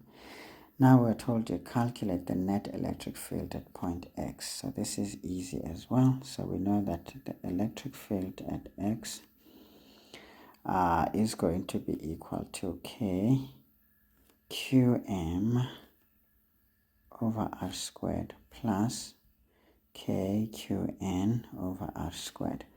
So I'm using these equations because they make light work of my situation. So this is 9 times 10 to exponent 9 into the charge is what we calculated. So if it is wrong, we are dead, okay? But because this was an answer required above, we take it as rounded as we see it. So this is 2.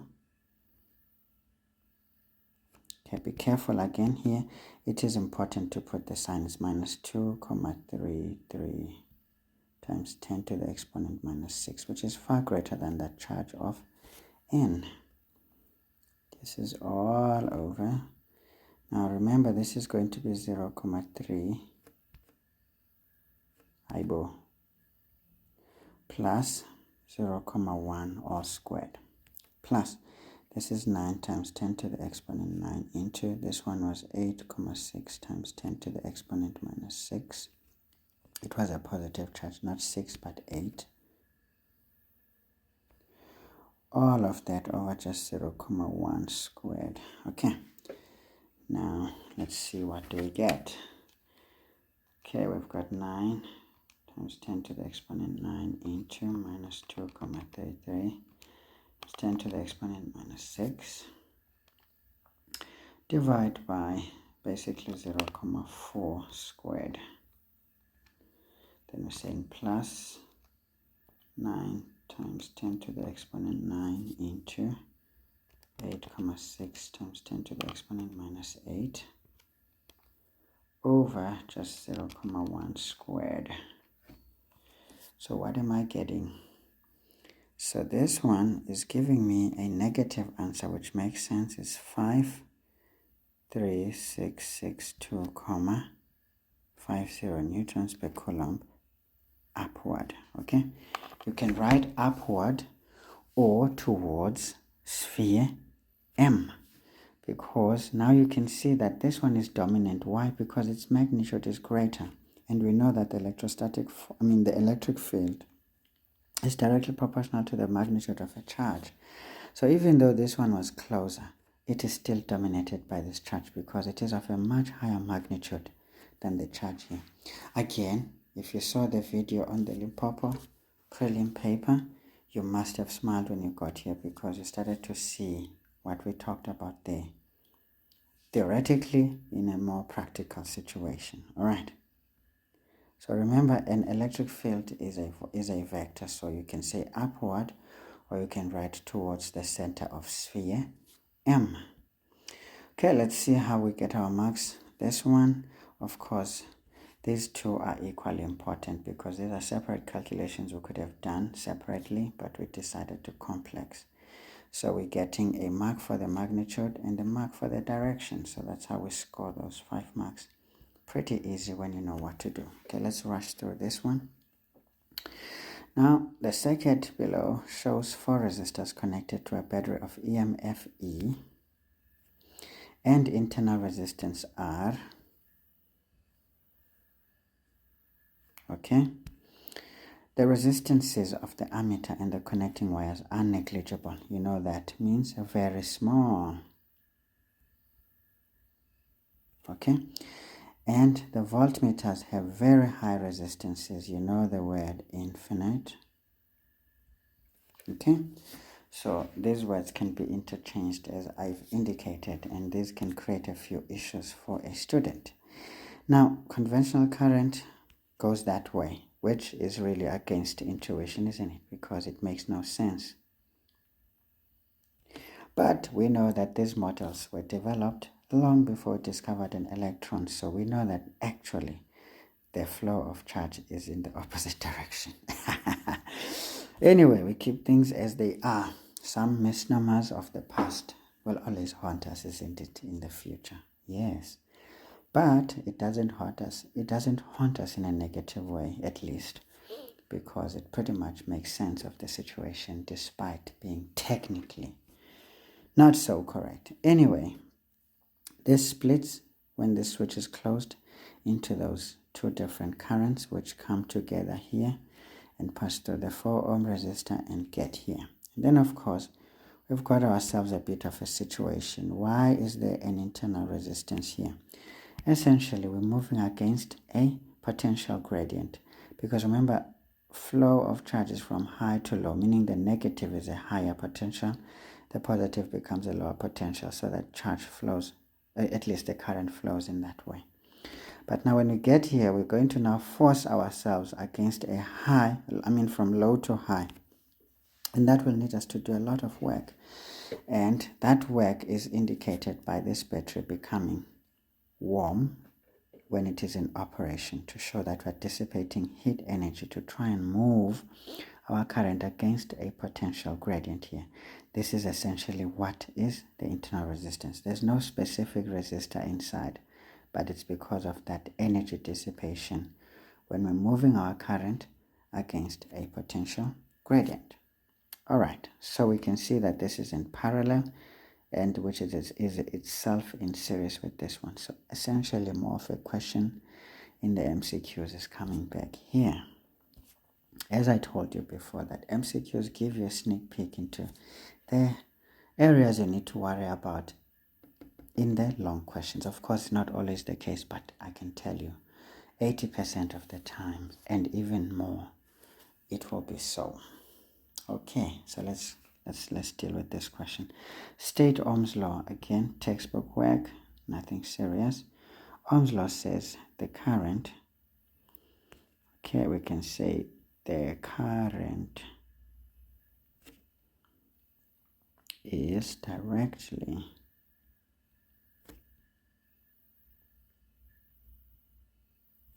proportional to the potential difference across any 2 points. This looks horrible. Across any 2 points in the circuit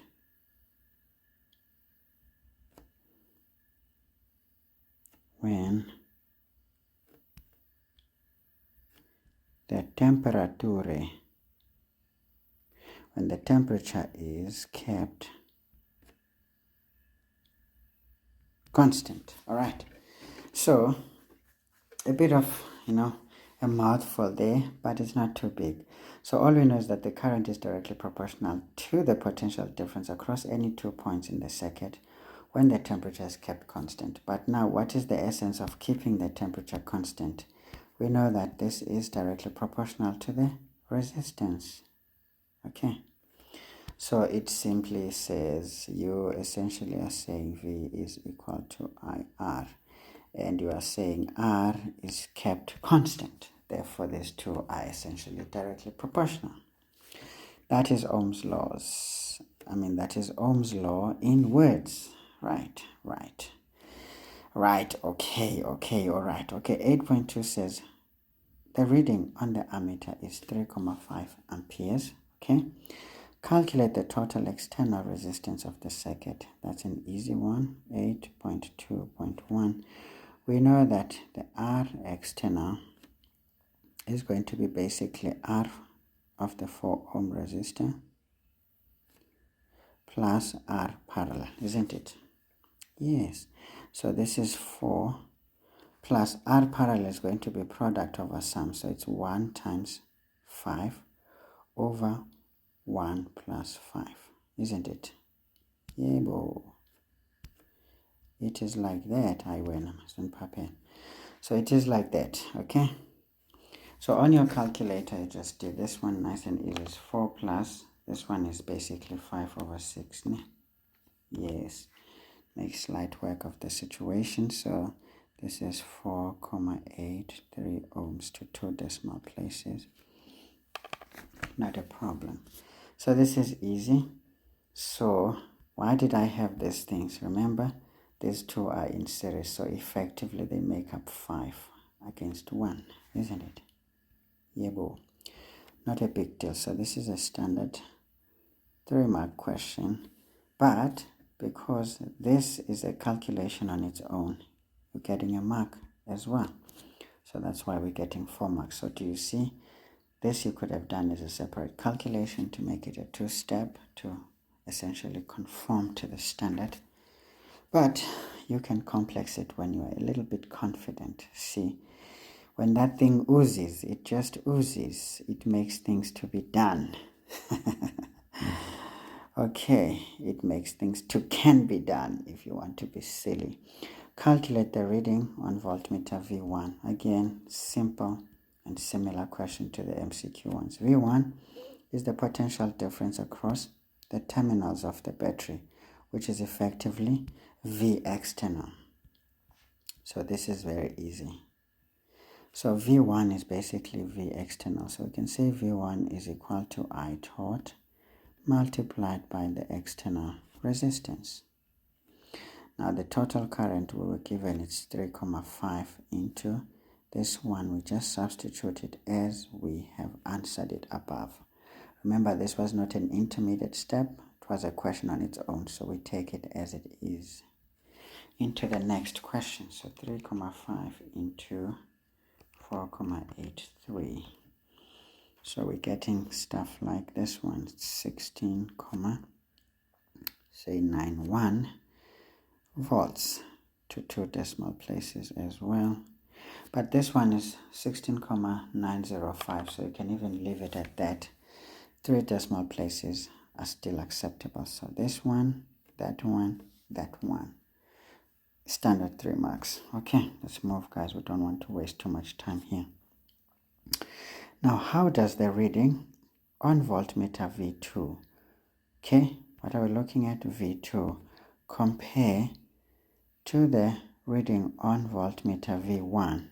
Of course, we can see that, well, V1 is the total voltage of the external circuit, but V2 is just a portion of that voltage of the external circuit, so this is less than that. So the answer is choose smaller than, equal to, or greater than, so it's going to be smaller than.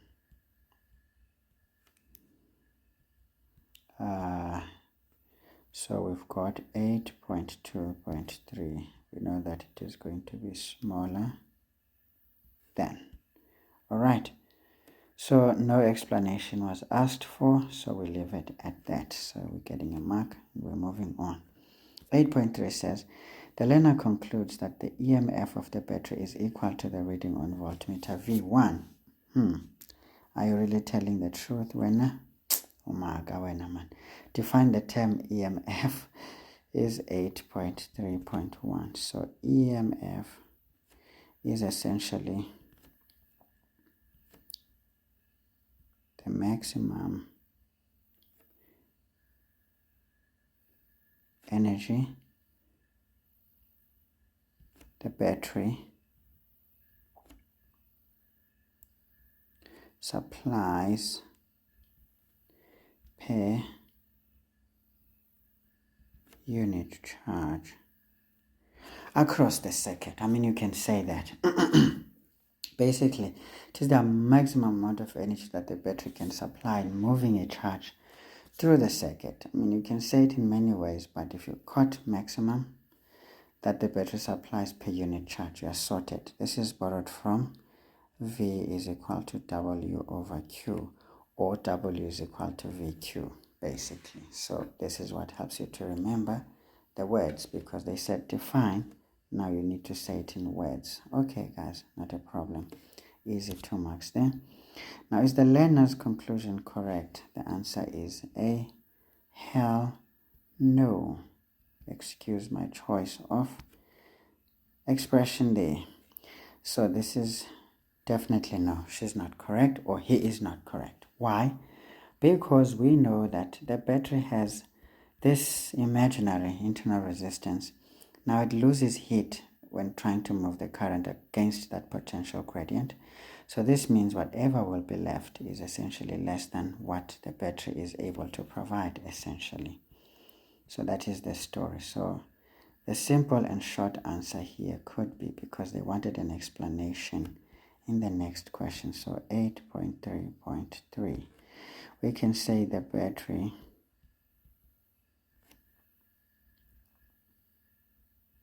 dissipates energy, which you can write lost volts, due to the internal resistance. Alright, you can say therefore the V external, which is V1, will be less than the EMF. Great stuff. So whatever you say must make sense, guys. There is no particular way you can say it, okay? So first of all, you're getting a mark for that. You're getting 2 marks for your explanation, or you can get 2 marks for that and 1 mark for the explanation. Pretty easy and straightforward. Again, wow, they're just giving you 1 mark here. When emanyan.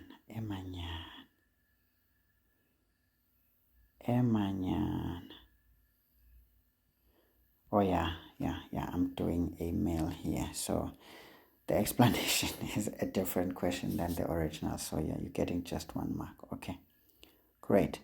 So let's quickly finish this. Now switch S is now removed and replaced by voltmeter V2. So we said voltmeters have what? Infinite resistance here. So meaning no charge will pass through here. So our conventional current will go that way, this way, across these two, and here it won't go into this segment, because the fact that this circuit is not complete here, we will not be able to short circuit in any way, but charge will just come back and move here. So we're creating a high resistance here. It's as if we had a light bulb that blew off, and making sure that the circuit is broken in this segment, and therefore just moving in this direction. So what are we doing effectively? So what we have done here, we've essentially created that these resistors are now connected in series entirely. There's no parallel connection.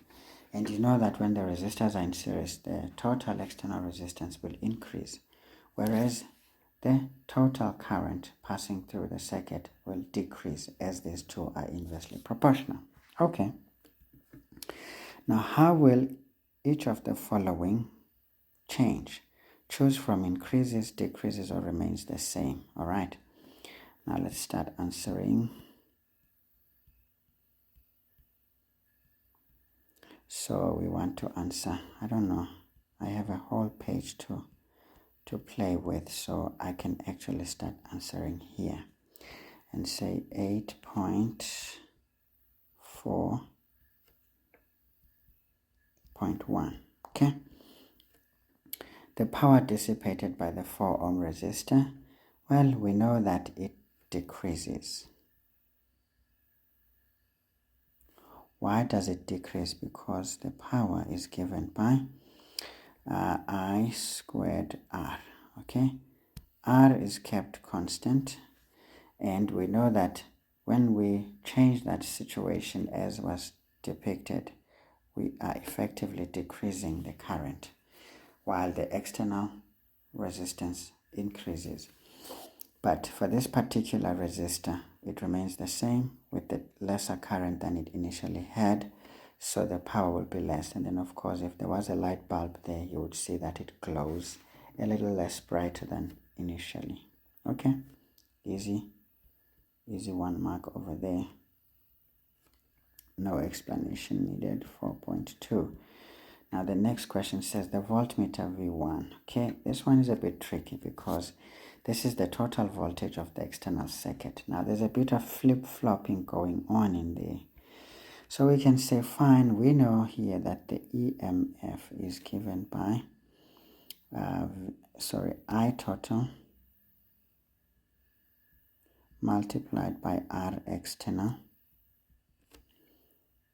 plus I total multiplied by internal resistance. Now this is constant, okay, as well as this is constant. But what seems to change?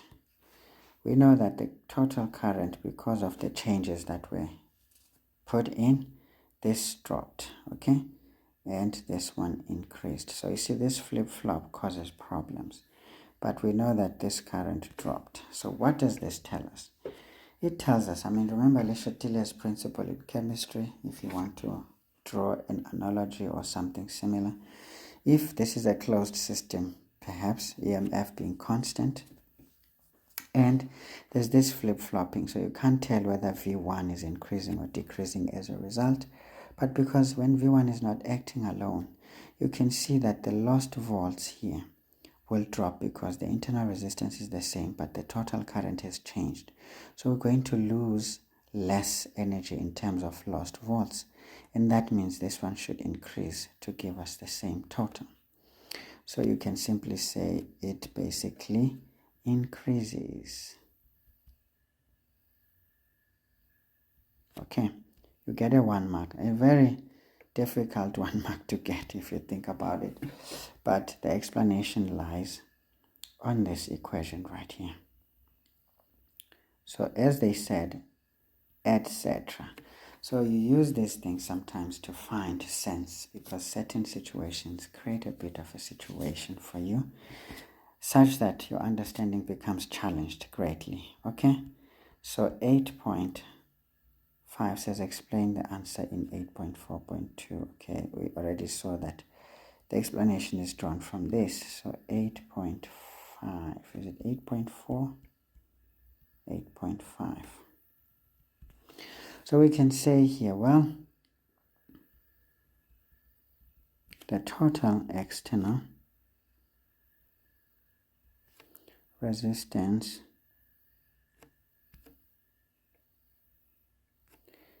increases. Okay, why?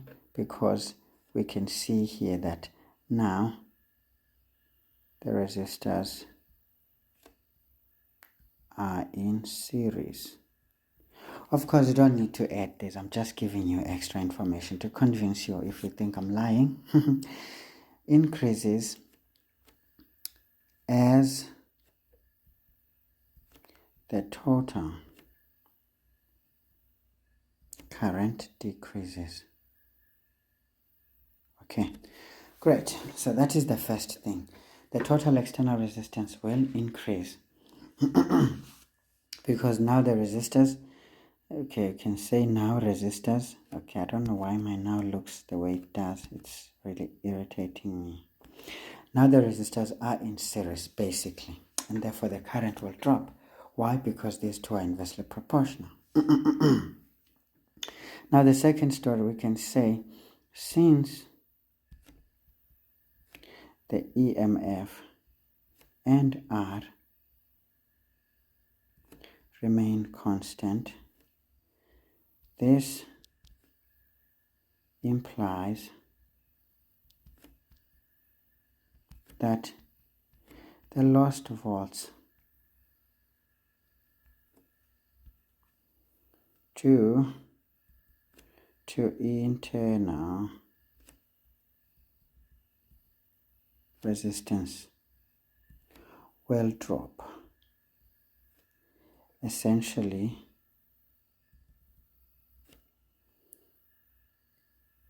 necessitating but listen here smart, necessitating an increase in V1. Done. Of course, they said brief, but I mean, you can really write a few things there to make life easy, especially if you're trying to convince someone. So this makes sense. If it doesn't, too bad, but you don't really have a standard answer here. You can just say anything, but whatever you're saying has to make sense, right, in terms of the given scenario. Great stuff. So you're getting how many marks here? 4 marks, okay? I do think and believe that once you say the total resistance increases, that's a mark. When you're saying the total current decreases, that's a mark for me. Then now saying this EMF remains constant together with the internal resistance R, this implies that the lost volts due to the internal resistance will drop. That's another mark, essentially necessitating an increase in V1, which is the external voltage. Okay, that is how these 4 marks can come about if you think about them. But that mark is, oops, stop irritating me, Wena. Yeah, you really are refusing thing. Okay, guys, easy work there. So electrodynamics, pretty easy. So let's quickly finish this one without wasting time. The diagram below shows the initial position of the coil in a simple DC generator. Okay, great. The coil is rotated in an anti-clockwise direction as shown. So of course, remember when you rotate, right, a coil in a magnetic field, you are going to essentially change the magnetic flux across the area enclosed by the coil, and that change in effect will induce an EMF in the coil, alright, such that it is opposite to the direction of that change of the magnetic flux. Hence we have our Faraday's equation that looks like this: number of turns times the change of phi over change in time.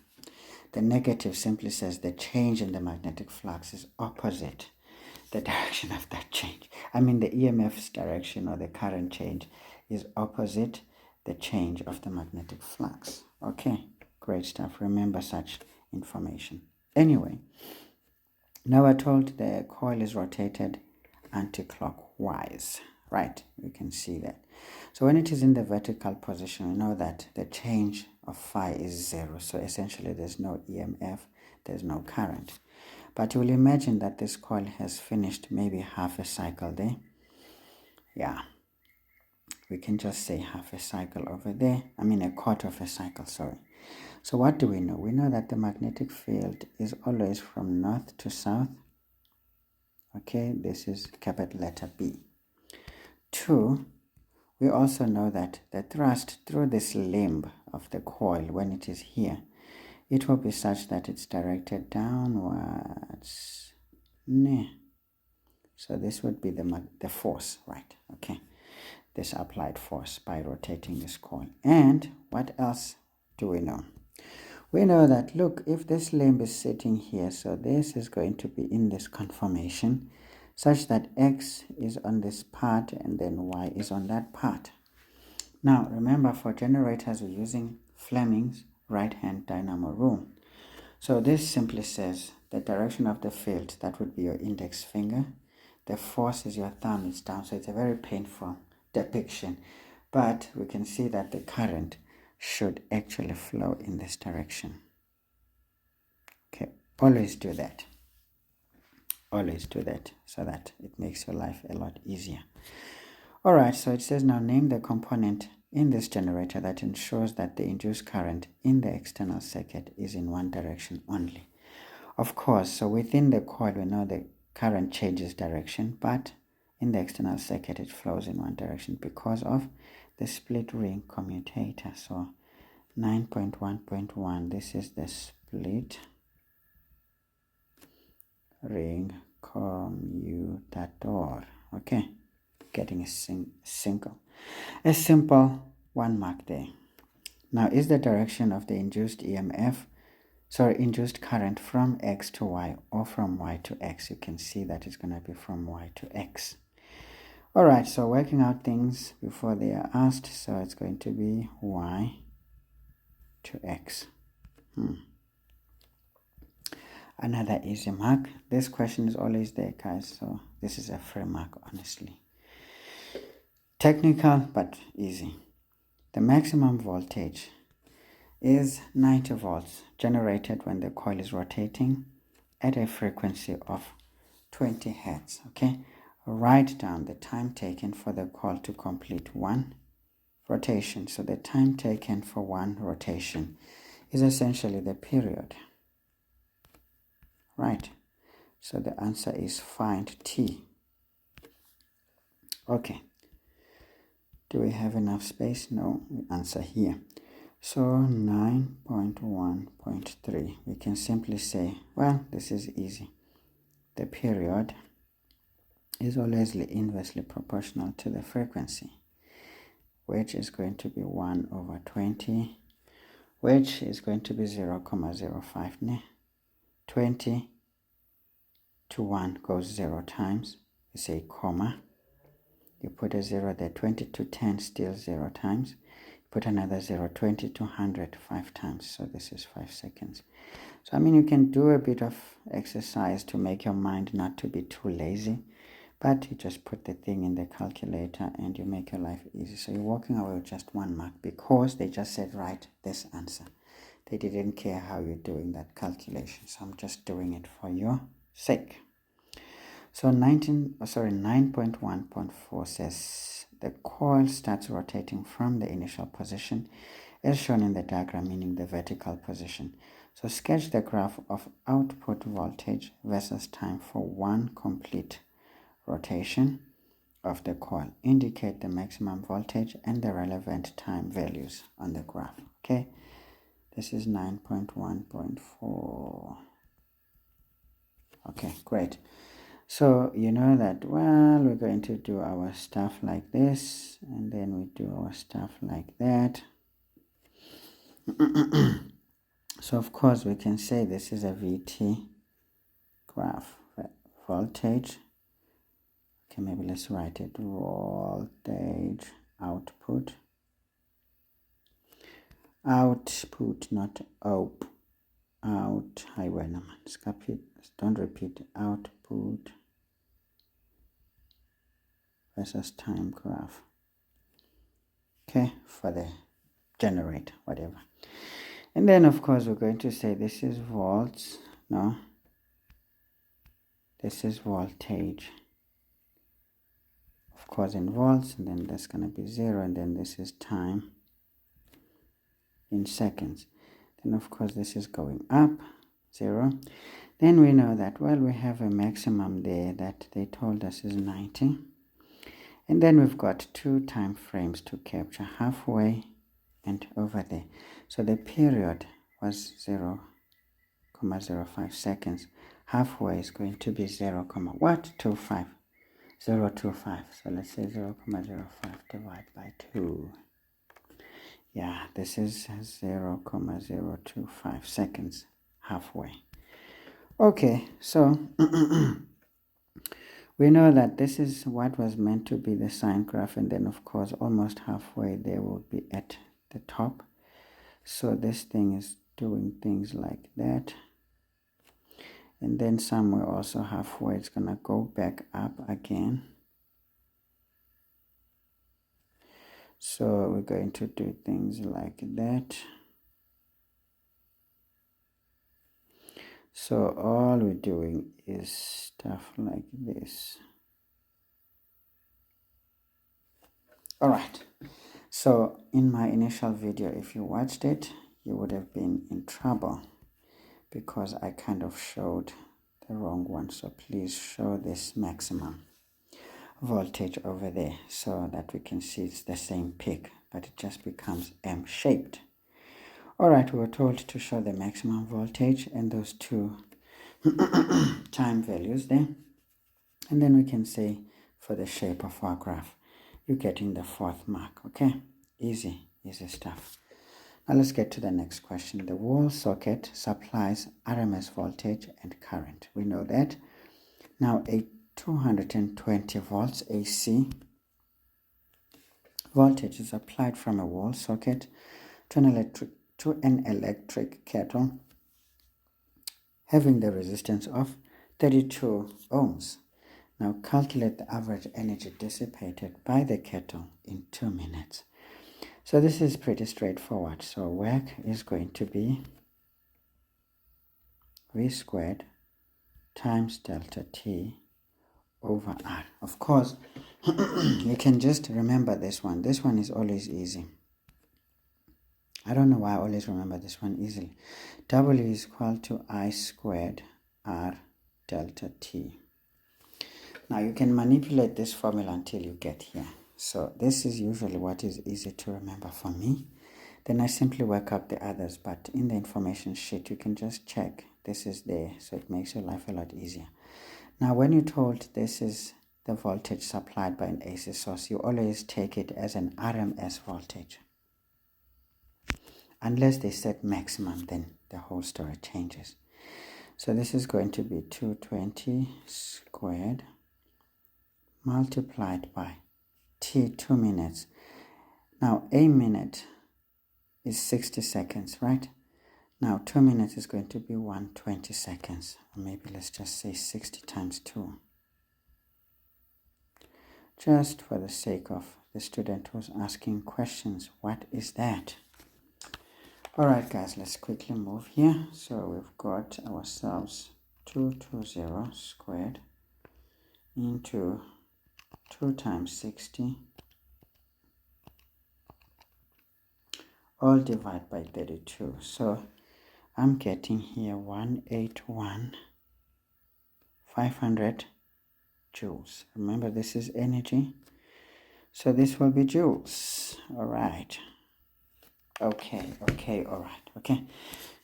So here, the only issue with my calculation, I failed to do this conversion properly. These are common mistakes. Come on, guys. Would you really crucify me for that? No, but for you, you're getting crucified because this is your job. It's your job, it's not mine. So, get into the habit of doing your job properly, okay? Great stuff. So this is an easy 3-mark question normally. Formula, substitution, answer, but because of this conversion, you're getting an extra mark, I guess. All right, not a problem. So that was pretty smooth, guys. So let's get to the final question. Now, light incident on a cathode of a photoelectric cell connected to a battery and a sensitive ammeter is shown below. Okay, the light goes tick, tick, tick, tick, drops those photons. Those photons empty all the energy into a single electron, each one. Then the electrons jump into the anode, and the electrons actually flow in this direction. But conventional current tells us a different story, that current is flowing in this direction. So this is again our ghosts of the past haunting us, right? We can't hide them, because this was when we had not known that actually what moves charge in a circuit is technically electrons. It's not positive charges. Positive charges are pretty stable in the center of the atom, but electrons can actually change positions because they are free to move around orbitals. All right. Okay. All right. So we can forget about that one for now because we kind of kept it to our past, so to speak. All right. So what conclusive evidence about the nature of light is provided by the photoelectric effect? So 10.1 is a straightforward one. We know that this is the particle nature of light, as would be explained by quantum physics. Yes, man. Mr. Sir Isaac Newton told us this thing. All right, those are the great brains indeed. I wonder if we still have similar brains today. I think this over-reliance to technology is really stunting our growth mentally. So our mental capacity is kind of more dependent than it is independent, but technology has made easy a lot of things that were initially difficult to get to. So, well, it's a bit of a win-lose kind of a situation. So the best mind is to find a balance there. Get your mind the necessary exercise at the same time. Give it a break when you can so that you can succeed more. Okay, so the cathode has a work function of 3,42 times 10 to exponent minus 19 joules. Not a problem. Define the term work function. That definition is so common that if you miss it, you should already kill yourself by hanging yourself with your shoelaces on a rooftop, so that at least by the time you're trying to die, but at least you'll have already peed on yourself and boboed on yourself. That thing will snap and then you won't die, but you'll feel the pain, right? Because come on, why should you be punished by a silly question like this? Work function is basically the minimum energy needed to emit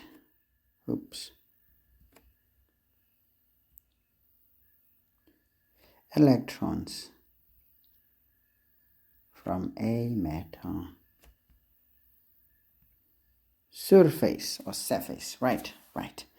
Easy definition. Honestly, the key is that it is minimum energy that is needed. Okay, let's do it, guys. Let's do it. So the question says calculate the maximum kinetic energy of an electron ejected from the cathode. So already it tells us that this energy supplied by this light. By the way, we are told here the light has this frequency 5,96 times 10 to exponent 14 hertz is shown onto the cathode. So essentially this means this energy supplied by a photon from this light is of enough energy to emit an electron if we can find a maximum kinetic energy, Papa.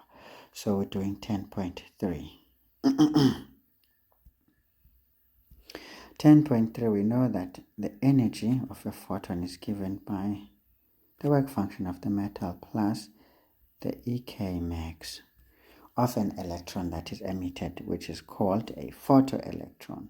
So if we do our gymnastics here, we can say that EK max will essentially be given by the energy of a photon minus the work function of the metal, which is W sub 0 there. All right, how do we do this energy? It's basically Planck's constant multiplied by frequency, and then we can leave this one as W sub 0 right there.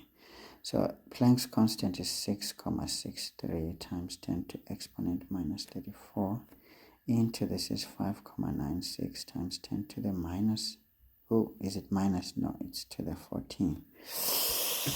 Let me just double check a little bit. Yeah, 5,96 times 10 to exponent 14. So maybe we can just shift this a bit because I'm running out of space here. Not a big deal. So we can also do the same to this one so that we have everything pretty much aligned. My teachers taught me that when you're drawing a line through your equal signs, you must form almost a straight line or a vertical line. Okay, minus, not a big deal. What was the work function here? It was 3,42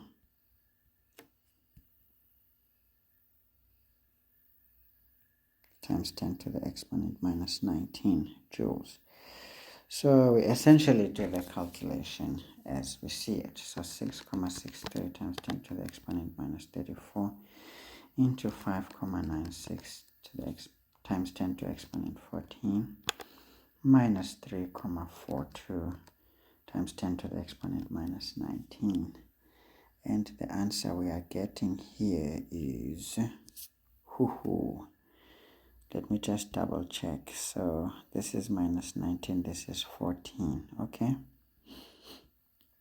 So what I'm getting, let me just do it again. 6,63 to the 34 into 5,96 times exponent 14 minus 3,42 times 10 to the exponent minus 19. Yes, it is 5,32 times 10 to the exponent minus 20 joules. Oops. So there we have it. Okay, guys, if you were doing the exam now, you'd be told, thank you very much, it's time up. So so the energy of the photon we had to calculate. You could have done it as a separate step, but it is part and parcel of this, and then we can simply say substitution in general and the answer. That's how you score those 4 marks. Pretty easy, hey? Alright, so 10.4 says the ammeter registers a constant current of 0,012 amperes. Calculate the minimum number of photons of light that strike the cathode in a 10-second period. So 10.4 is essentially one of those questions. You would say technically they are a little bit higher than, standard things. So let's do 10.4. Well, we know that the number of photons is going to be equal to the number of electrons emitted, or number of photoelectrons, right? But now what is the number of photoelectrons? Number of photoelectrons is basically charge, total charge, over the elementary charge on an electron, isn't it? Yes. But what is Q? Q is current multiplied by delta T over that charge on an electron. Okay. Now we're simply moving quickly here. The current is given as 0,012 into 10, because that is 10 seconds, no need for conversions. Charge on an electron is 1,6 times 10 to the exponent minus 19. Let's just double check the current. There is 0,012. Yeah, boo. So we've got 0,012 into 10 over 1,6 times 10 to the exponent minus 19. So what I'm getting here is a 7,50 times 10 to exponent 17. Now this is photons. Okay. Because we know that these two are perfectly balanced. You win. This is cool, man. So this is great, guys. And I think this is great too. The substitution and the answer is essentially great. So how many marks were we scoring there? 4 marks. So it makes a bit of sense. Okay. We complexed an equation upon another, which makes sense. Or you can simply say you can't really get a second mark for the formula, but this calculation as a whole gives you a mark, because it could have been a separate calculation, and then you can say general substitution, therefore, and the answer. All right, easy 4 marks over there. So 10.5 says the intensity. Once you hear this word intensity, you know that you're talking about some number of photons. Okay? Always, intensity has relationships with the number of photons involved. Now, the intensity of the light is now increased. So, if we're increasing the intensity, we're essentially increasing the number of photons. Now, how will this change affect the reading on the ammeter? Technically, we know that, look, the number of photons is basically equal to the number of electrons. So if you're increasing the number of photons, you're increasing the number of electrons passing a particular point in the circuit per unit time. That essentially says the current increases. So we know that that is the answer. So to answer 10.5, we just write in increases. Now it says explain the answer. The answer is increasing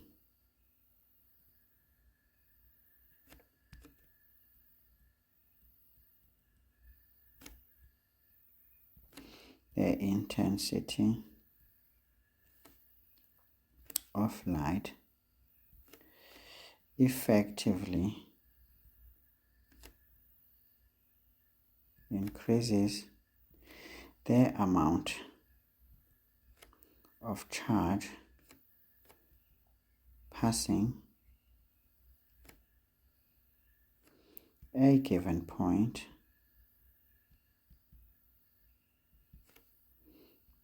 in the circuit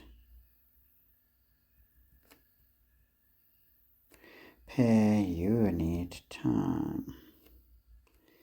Okay, hence, therefore, the current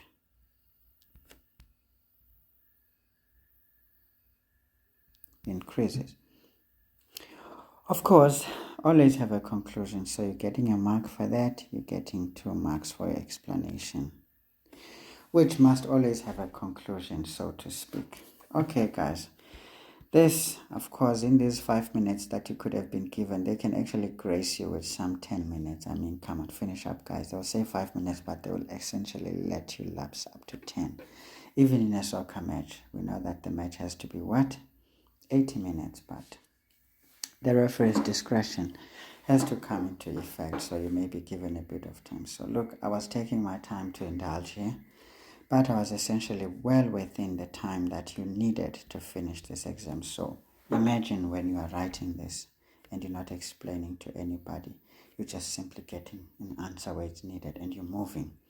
You can actually spare a maximum of 45 minutes, truly, a time which you can use to revisit certain questions that you probably felt a little bit less confident, or you're not too sure if you did it correctly, or you're just simply doing, general checking because you have to. Don't just be excited you have finished with the exam and get out of the door. Don't do it. Just sit back, relax a bit. Then after you feel like you've allowed your brain to settle a little bit, then go through those answers that you've given. And then, of course, double checking every calculation that you've done, at least as best as you can. Alright, of course, don't overly do this because it can hurt. You may end up doubting a correct answer for an incorrect answer. But I mean, you will have found the balance by that time, so you will know exactly what you're supposed to do and what you're not supposed to do. Okay, guys, this is the end of our paper review here. So I almost wrote death. So this is it. And then, of course, good luck, guys, with your revision. And then, of course, apologies for creating a bit of confusions in the previous video. So I just felt the compulsion to kind of do this one to essentially create a bit of a safe environment for those who are using this video to review themselves on how much they know and what exactly is the required performance for the coming exam, be it the May-June, be it the June exam, be it the trial, be it the finals in November. Either way, this gives you a bit of a nicer overview, so I hope you will spot any of the mistakes I may have committed. I mean, no matter how hard you try, they sometimes creep in, which is why you need to work so fast sometimes. Okay, maybe reasonably fast, such that you have perhaps plus or minus 30 minutes left to just do a bit of a double checking there so that you spot those mistakes. Believe me, they're always there, especially when you're comfortable with the subject. But for the one who's not comfortable, mostly they don't create mistakes. Perhaps what you would call a mistake is probably just misunderstanding or misconception, technically. But for the one who seems to be flowing, you would know that was a proper mistake. Sometimes, if the examiner is friendly, the marker is friendly, they would see that, the student is flowing, man. But this is a careless mistake, so, they wouldn't really sink you. But you would not definitely get 100% if you were in line for that. But they would not take away your distinction, honestly speaking. If they would do that, they would essentially be mean. Otherwise, guys, you give the video the thumbs up so that it becomes available to even those who have not subscribed, because trust me, they may just need it, so be kind to them. Two, you can consider subscribing into the channel if you have not, because there will be more of these reviews using past exam question papers. I don't really have time, guys, to give you lessons from topic to topic, so I prefer on just looking at overall information in each topic using these past exam question papers, because I feel this is the best review you need. The rest is for you and your school that you attend to do it for you. Of course, every now and then when I feel the need, I may give a lesson or two. But yeah, the turnaround for those lessons is not really impressive, so I felt it's a waste of my time essentially. Anyway, so let's just say we're ending the video here, and good luck with your work. So stay tuned for a few more videos that are upcoming. So you may also want to hit the notification bell so that you don't miss that upload when it comes. Otherwise, I'll see you next time. Bye-bye.